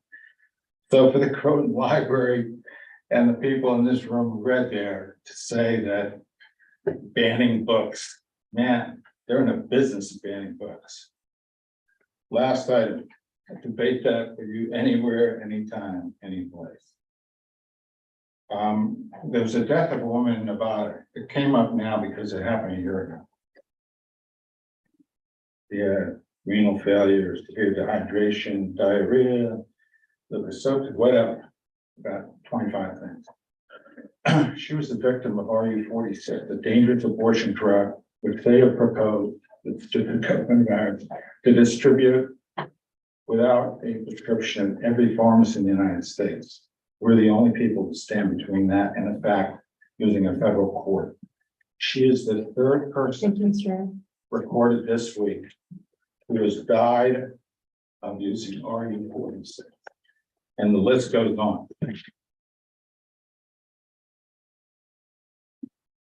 We'll now move to board reports. First up is advocacy.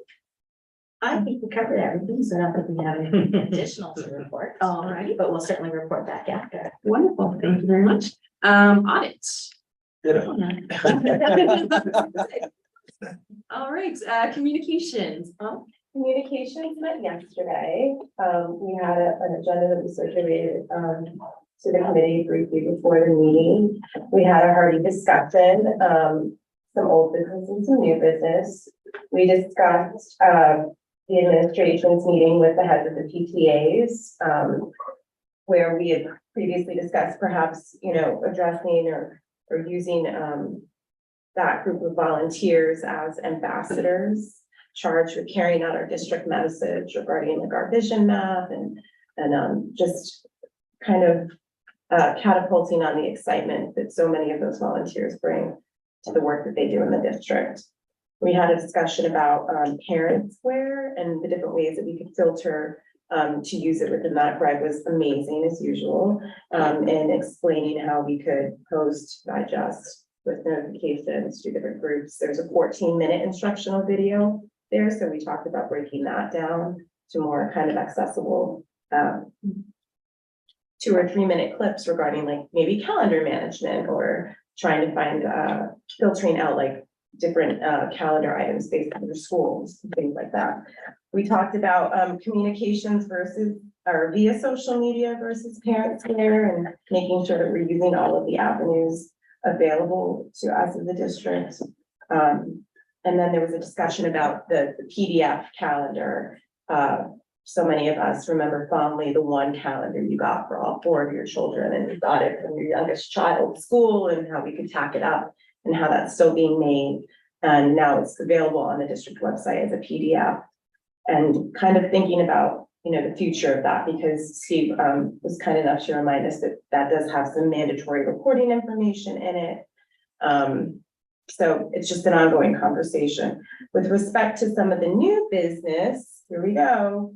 We talked about forward communications and how Parents Square can actually be a channel for some of the board communications that we have.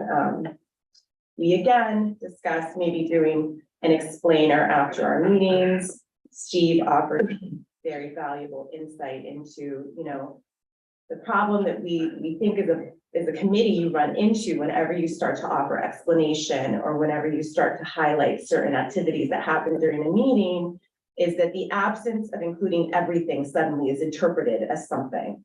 So we're still grappling with that. We're still giving that some thought. And then we also discussed the use of the different languages in our board communications. One of the things we specifically discussed is like being able to translate all of our meetings. So Greg came up with the idea of maybe having like a thumbnail, that placeholder, everybody who's watching, waiting for our meetings to start, or like the preamble into our meetings, maybe having an explanation as to like, if you're watching this and it's not live, you can click here and see it in different languages. Yeah, and finally, we did talk about how, you know, in the same vein as last year, we talked about as a board being where the community is, right? And our next upcoming event, although I think it was postponed today, with the Oktoberfest. Like, you don't necessarily want to be a board at Oktoberfest. Last year, we had the opportunity when we were talking about the capital fund project to go out and have palm cards. So you had like a purpose to be out there. We are going to kind of throw up a calendar again to maybe have some meet the board at Matters. And then also when the parent teacher conference schedule comes out, one of our communications people had suggested maybe we could have like refreshments in the cafeteria as like board members or something like that. So that we You mean have board members be in the cafeteria for to people make come it, and see yeah, us? to say at the beginning of the evening, or maybe even in the hallway, to say, you know, board members are here if you have any concerns or questions, something like that. Yeah. There was one other thing that now is escaping my mind, that is not in my notes, I stopped writing at the end of the meeting. But that was it. I mean, it was a good meeting.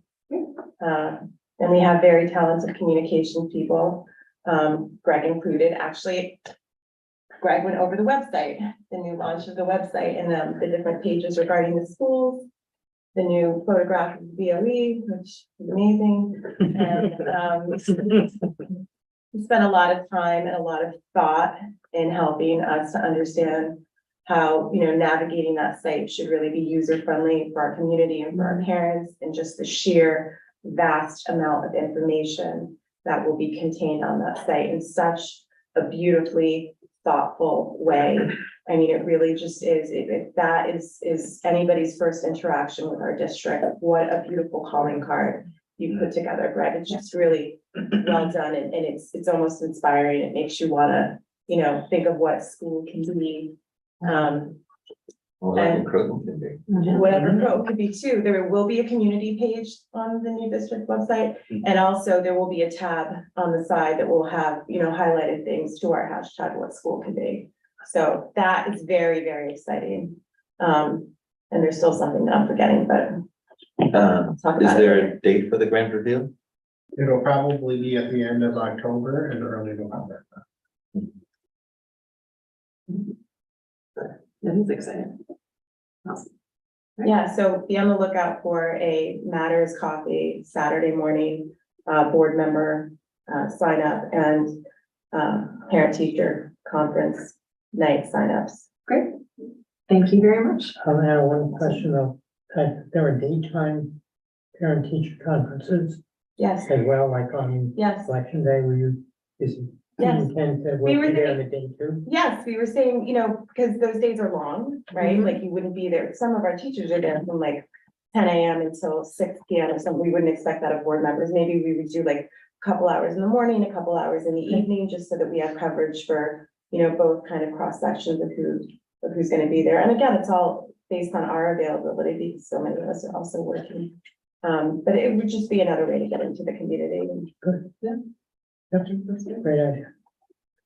All right, that is board development. So Omar and I met with Steve 2 weeks ago now. We met to discuss planning for our retreat. We are exploring some potential facilitators for that and looking to get that scheduled. We would love to get that scheduled sometime before the end of this month, but either this month or in the month of November. So we will be sending out, once we're able to circle back with a potential facilitator. We'll circle back to everybody with a doodle to see when we can all get together to get our retreat. And then what else did we discuss on that? We discussed a little bit of, we just sort of we did a recap of the board self-evaluation and sort of how that would inform retreat times. So that was really all. Policy. Policy, we did not meet, we are meeting on October 11th. All right. All right then, so now we're into polling of the board. I have an item. Josh? So I read an article in Ars Technica today titled "Hundreds of US Schools Hit by Potentially Organized Swatting Hoaxes," report said. And there's actually a couple of different sources. There's data from Everytown. There's a Washington Post investigation of this.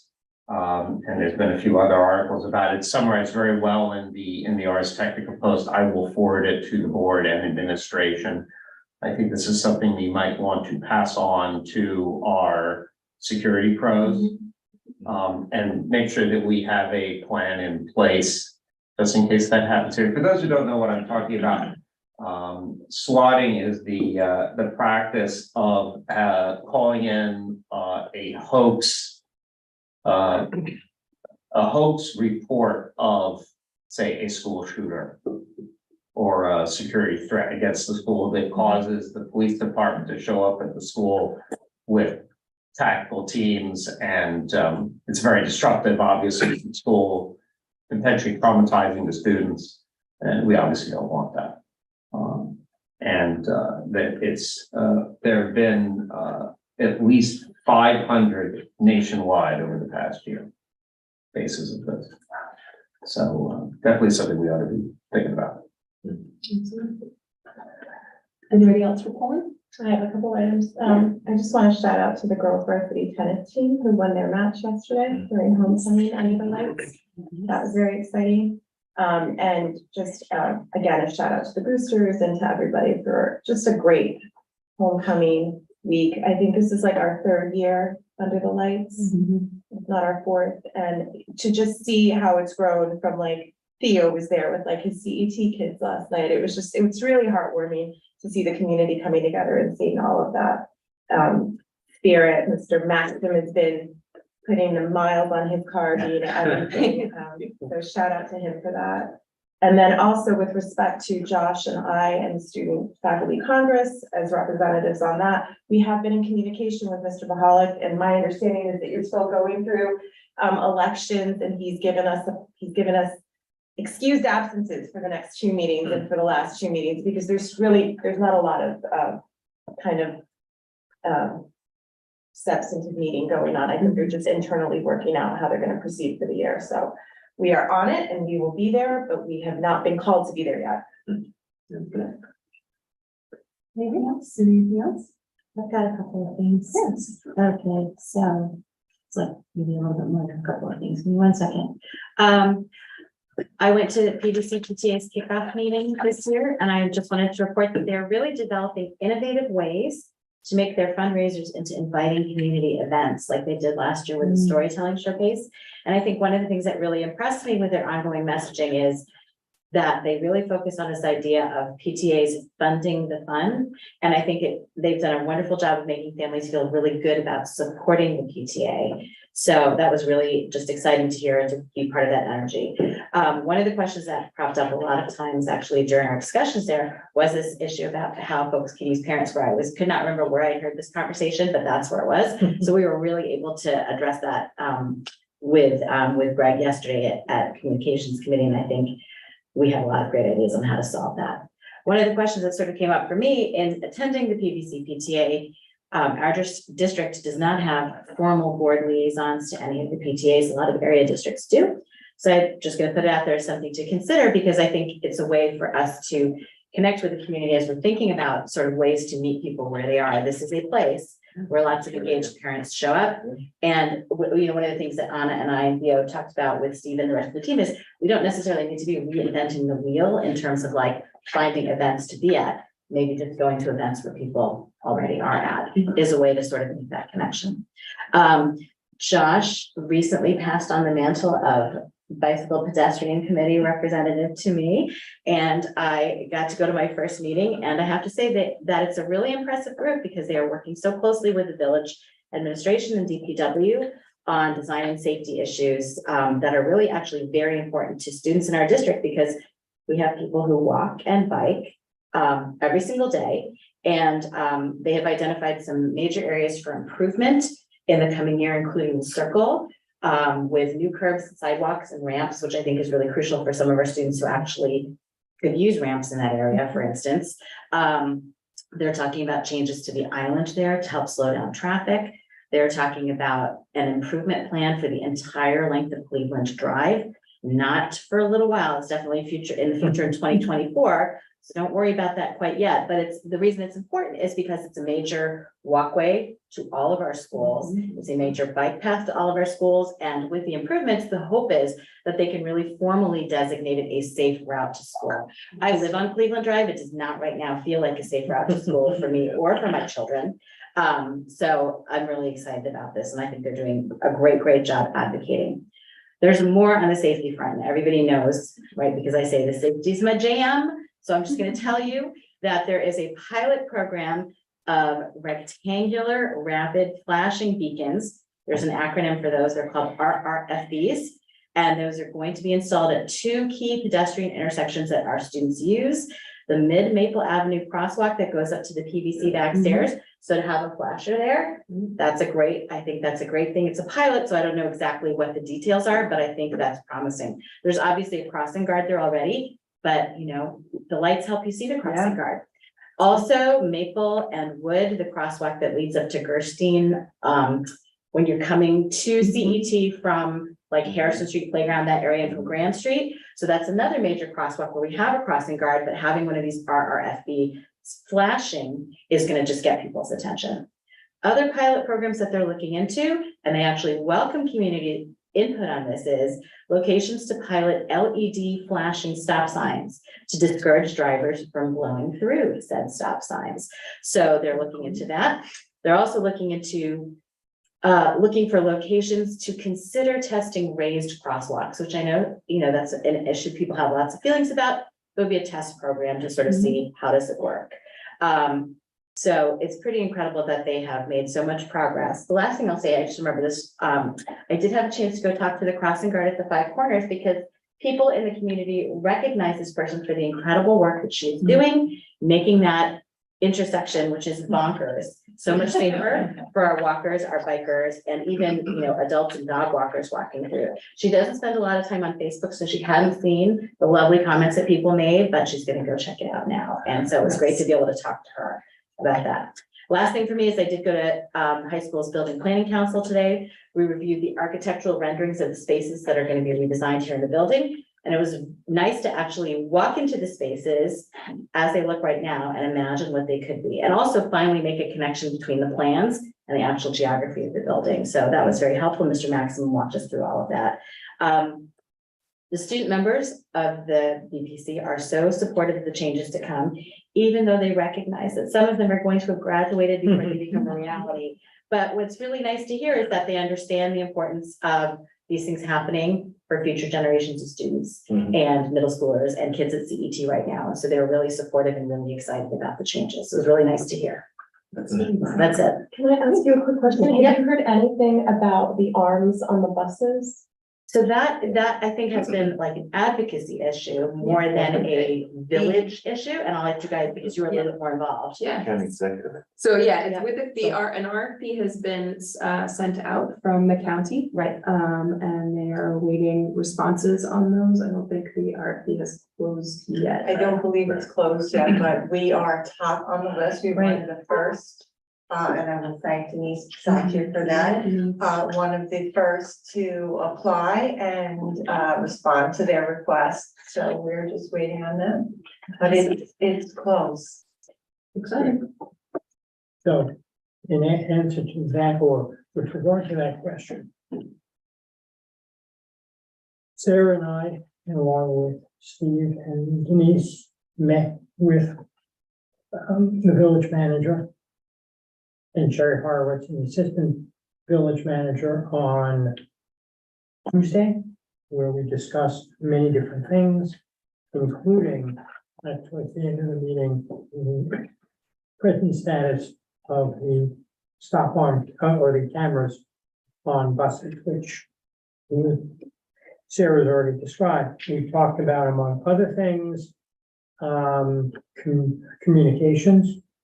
We discussed certain items relating to our district-wide and building level safety plans. We discussed using, and this goes to communications committee area, which is utilizing better the village and town communication vehicles, including the weekly emails that go out from the village, the weekly email from the town to town of Portland to provide information about our meetings, our events, to have other members of the community who may not be connected to social media or may not be connected to Parent Square, learn about those meetings, events, and perhaps other things as well. We talked about perspective and actual development and how in the village and how that may affect our school population in the coming years. And we also had a discussion about the drainage project, because there was some commentary in social media about certain water runoff and mud runoff down towards PVC, towards Emerson, that happened after the rains last Friday, and we discussed what our district is doing with our drainage project in the back of the high school and how it may affect the other, the community. One other thing that we mentioned that was kind of interesting is we talked about the provision of water service to our transportation facility. Because our transportation facility presently has water, does not have water and any water service. And similarly, the village's DPW garage next door does not have water service, and they have a well.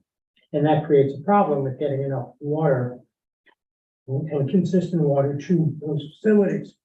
The village said that they were considering the possibility, and this is very preliminary, of utilizing the ability to pump water from the village's water provision facilities, which are down on 129, and be able to kind of pump that water up to businesses, school district, transportation facility, and the DPW garage on Yorktown Road 129, which would be of great benefit to us as we expand our transportation facility.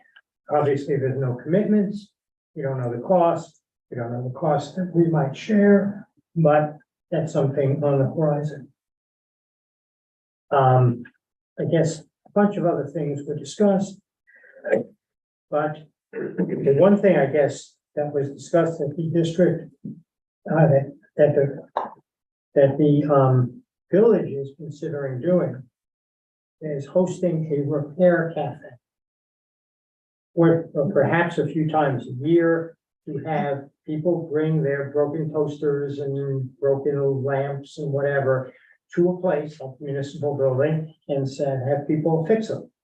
And perhaps utilizing students for community service credit to work at the event, either doing the fixing or helping greet people or something of that nature. And that is something that sounded very interesting and intriguing and part of, the kind of community relationships that we all want to build with. So I don't know if I left anything out. Okay. I will add, I attended the DVC Building Planning Council this afternoon, where and I was there with Omar, and I can talk or Omar can talk. Okay. Which is, we basically introduced everybody. We talked about things that each committee member likes about the community and about the schools, and then talked about our areas of focus for the upcoming year. And Michael developed kind of a plan of action and schedule of what we'll be talking about in future meetings. Anything else? Yeah, I'll add that, and we didn't get a chance to talk afterwards, but, last year when Anik and I were on the planning council, with Michael's help, instituted this hidden transition conversation, and that's going to be ongoing. There was interest in kind of having it expanded to include 5th grade and 8th grade, and just different grades. But the one thing that kind of came up, that the PVC team is trying really hard to communicate with parents, but the example Michael raised, Mr. Clark raised, was at the 5th grade information night back in the spring. For the 120 families, only 70 showed up. And so maybe it has the communication committee to help maybe think through how can we reach more parents? Like, is it that the other 50 families just have complete trust in the district and say, fine, you guys deal with it? Or is the time not right? Yeah, I think it's been an issue for a number of years. I bet a lot of this second child syndrome or third child syndrome. And we could say that's a good number. Yeah. But I think it's probably worth having a larger Absolutely, conversation yeah. about. So to just touch upon like what, a couple of points Neil brought up, using the village as communications. We did talk about this during communications committee, but that really falls under the umbrella of the administration's determination of whether that's a proper channel. And we had, a healthy conversation about deferring to the administration in terms of them knowing what the proper channel is, to reach the audience that they are trying to reach and to manage that well.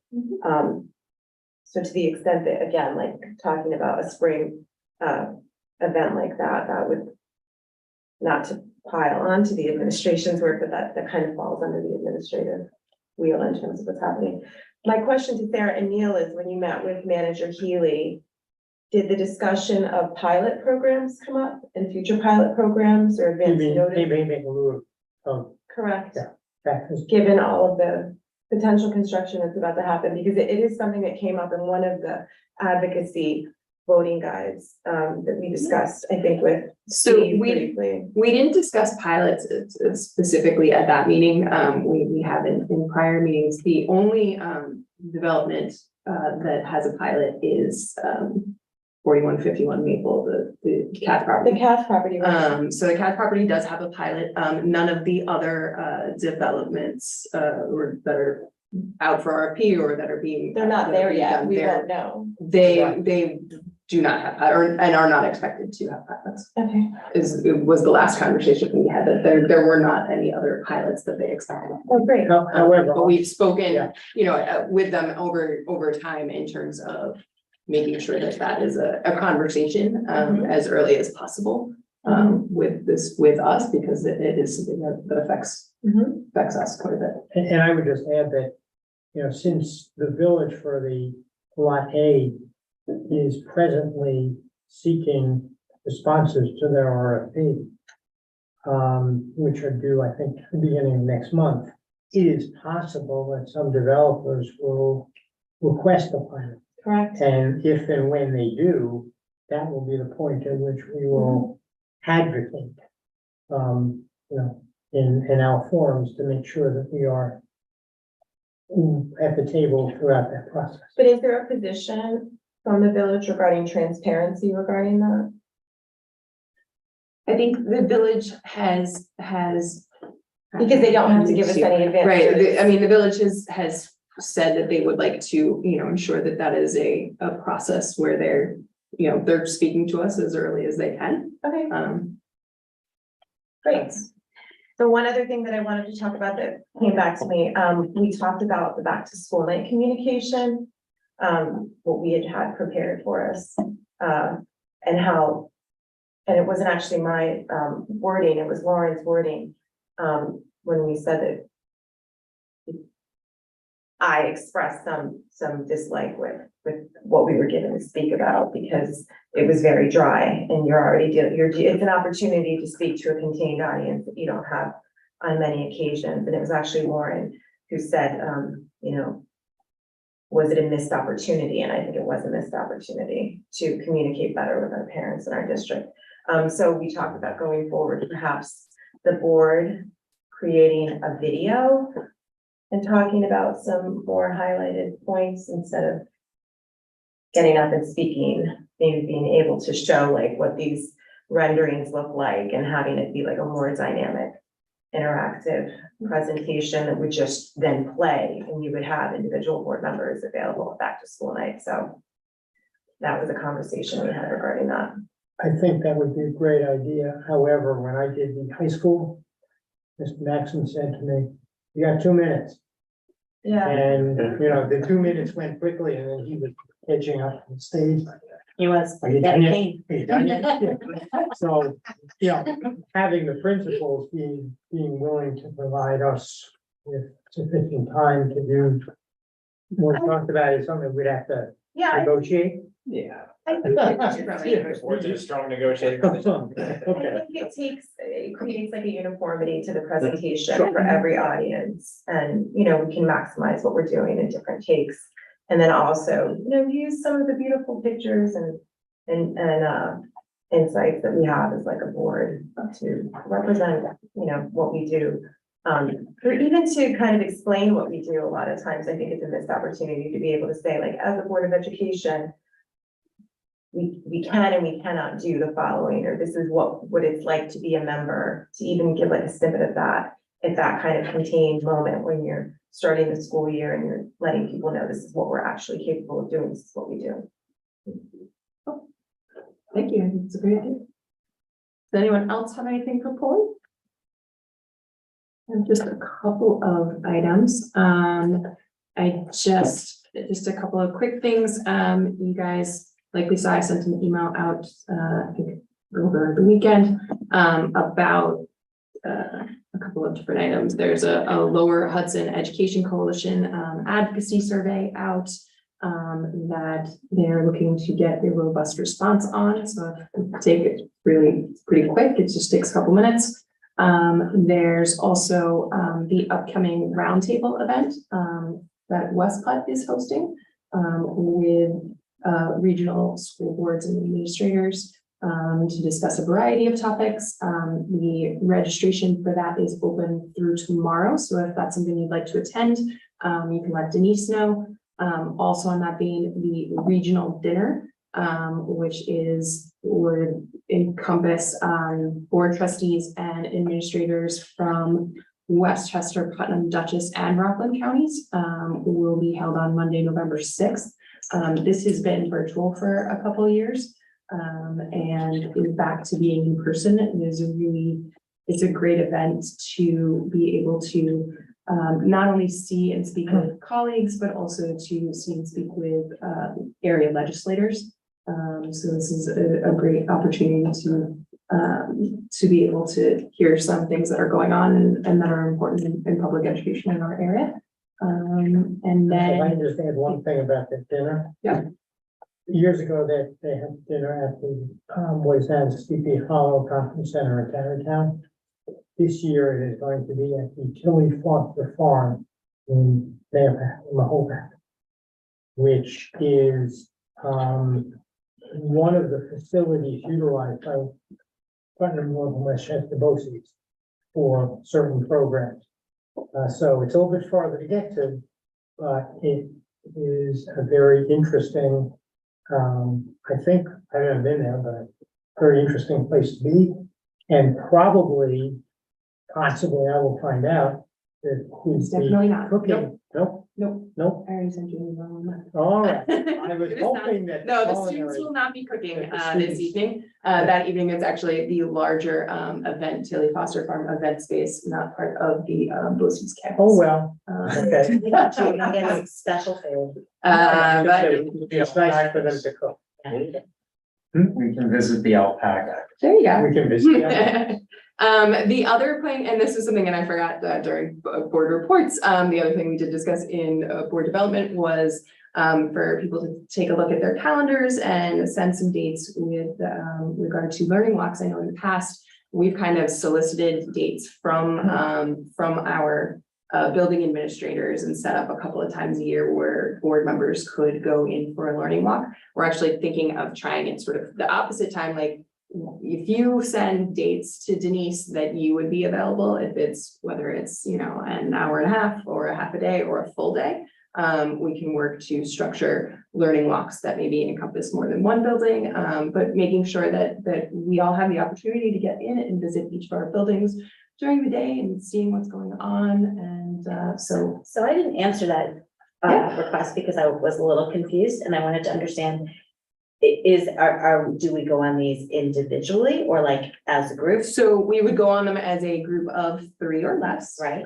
We try not to do it individually so that we're not taxing administration, you know, too much. So if we can combine a couple of people, but if you have dates that you're available and Denise can sort of gather all of those together and we see if there are overlapping dates where people can work, or there are some that have flexibility, but it's really just a chance for the board to get in and, you know, go into the classrooms and see what's going on.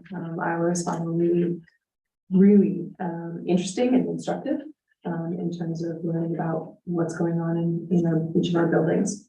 Or would it be a challenge to put together a doodle or something? My other reason for hesitation was like looking at the calendar. I can provide a large number of dates that I can be available. So it's a question of just making sure that we're giving the information that's most helpful, right? Yeah.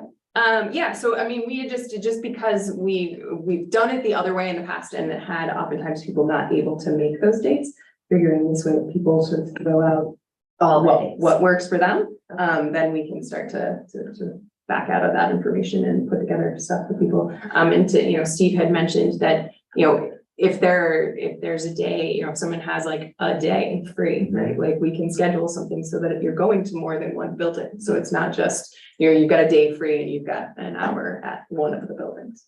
So Okay. looking to be as flexible as possible.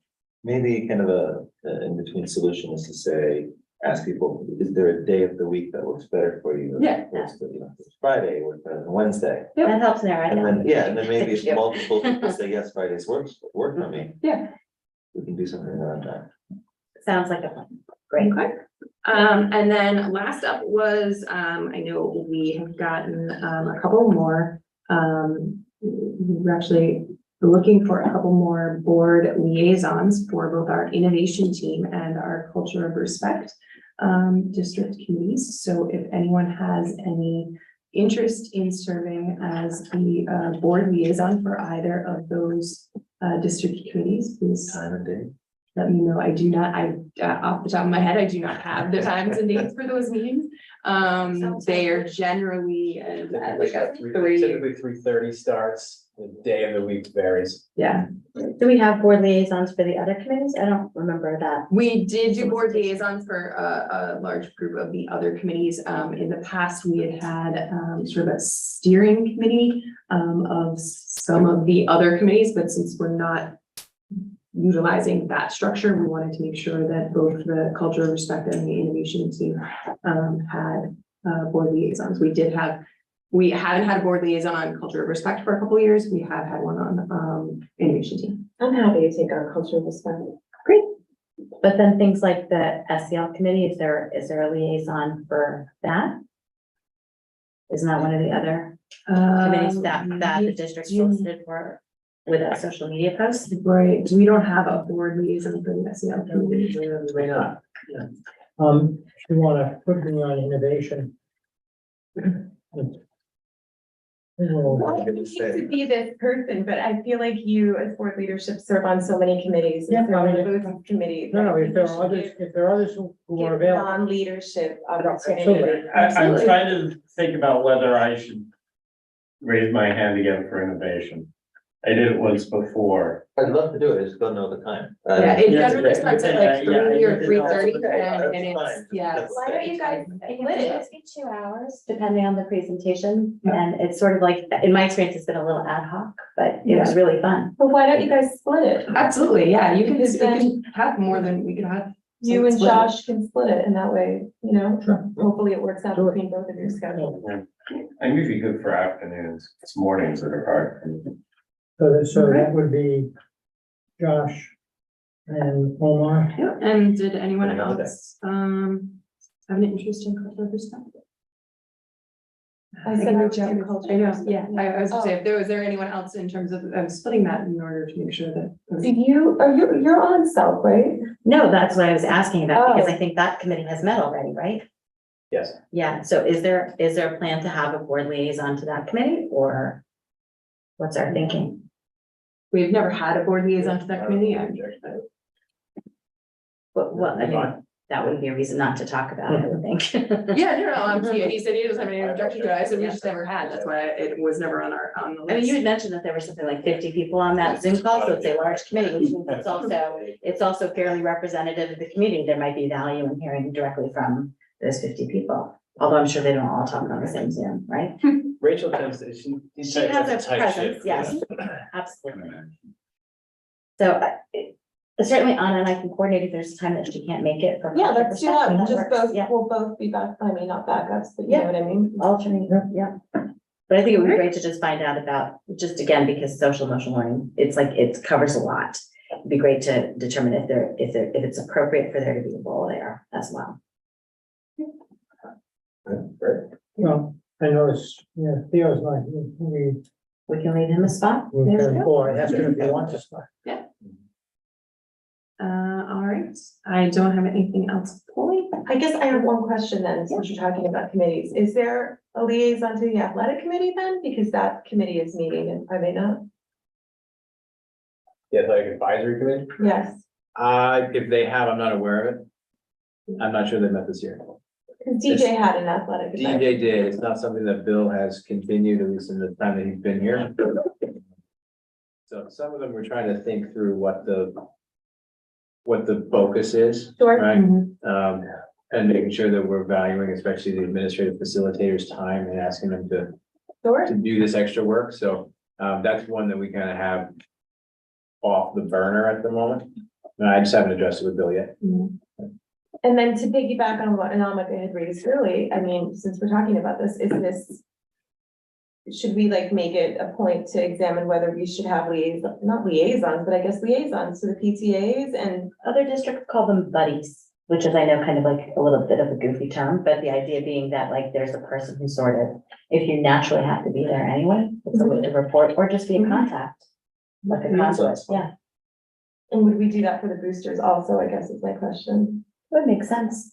And Chef, Yeah, I mean, I think in the past, so I know that there is some, like in terms of a liaison with some of these, I know there's some PTA, like language that discourages there being like an official liaison. But that I've been told, that's just anecdotally that I've gotten from other boards, board members. But that's certainly something to do. And then in terms of just the committees and liaisons for things, I know, in probably a few years back, we had looked at trying to streamline that because we were getting to a point where there was sort of an unsustainable number of committees for the 7 of us to try and be on. So, but. That's how we got to the steering. Yeah, it's sort of how we got to sort of to try to winnow some of these down because it becomes hard to manage for well, I think if we have, relatively limited number of people. I think if we have a board member there and we're sharing and reporting back, you don't necessarily need the continuity of being at every meeting. As long as we're like, this committee's meeting this week, can anybody make that meeting? And we've done that in Yeah. past years. Yeah. So, moving in.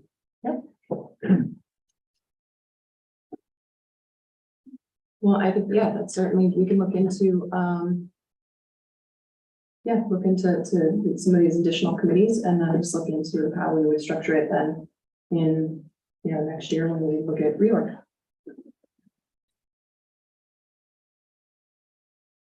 Work.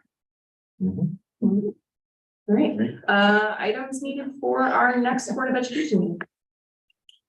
No, if that doesn't work, if you want to discuss them now or to determine them now, I think just, determine them now. I think, I'm not understanding if we're talking about like pausing further conversations about it until next July.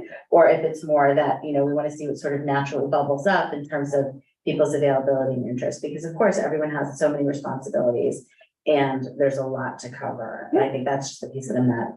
Well, I guess I was thinking more like we could go back and look and see what are the things that there aren't necessarily a liaison on currently. That we think it would be appropriate for there to be a liaison on and bring those forward that we could discuss further. And then in terms of ongoing, just sort of putting those into the process so that they don't become one-offs. Every year, so that it does become part of the process in the following year. So like this year, it might be a one-off, but in going forward, it's something that is considered.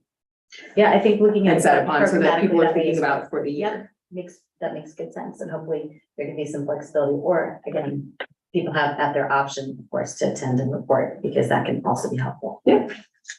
I just have a sort of brief question. Who is the liaison to health and safety? I think Theo is splitting that with, Theo.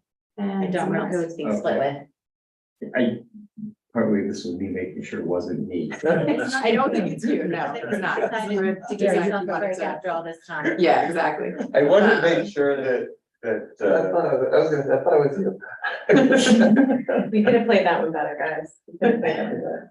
All right, so then our next meeting will be our October 19th work session, and that will be our session with KG&D. And then following that, we will be having a hearing from Steve about his superintendent goals for the year.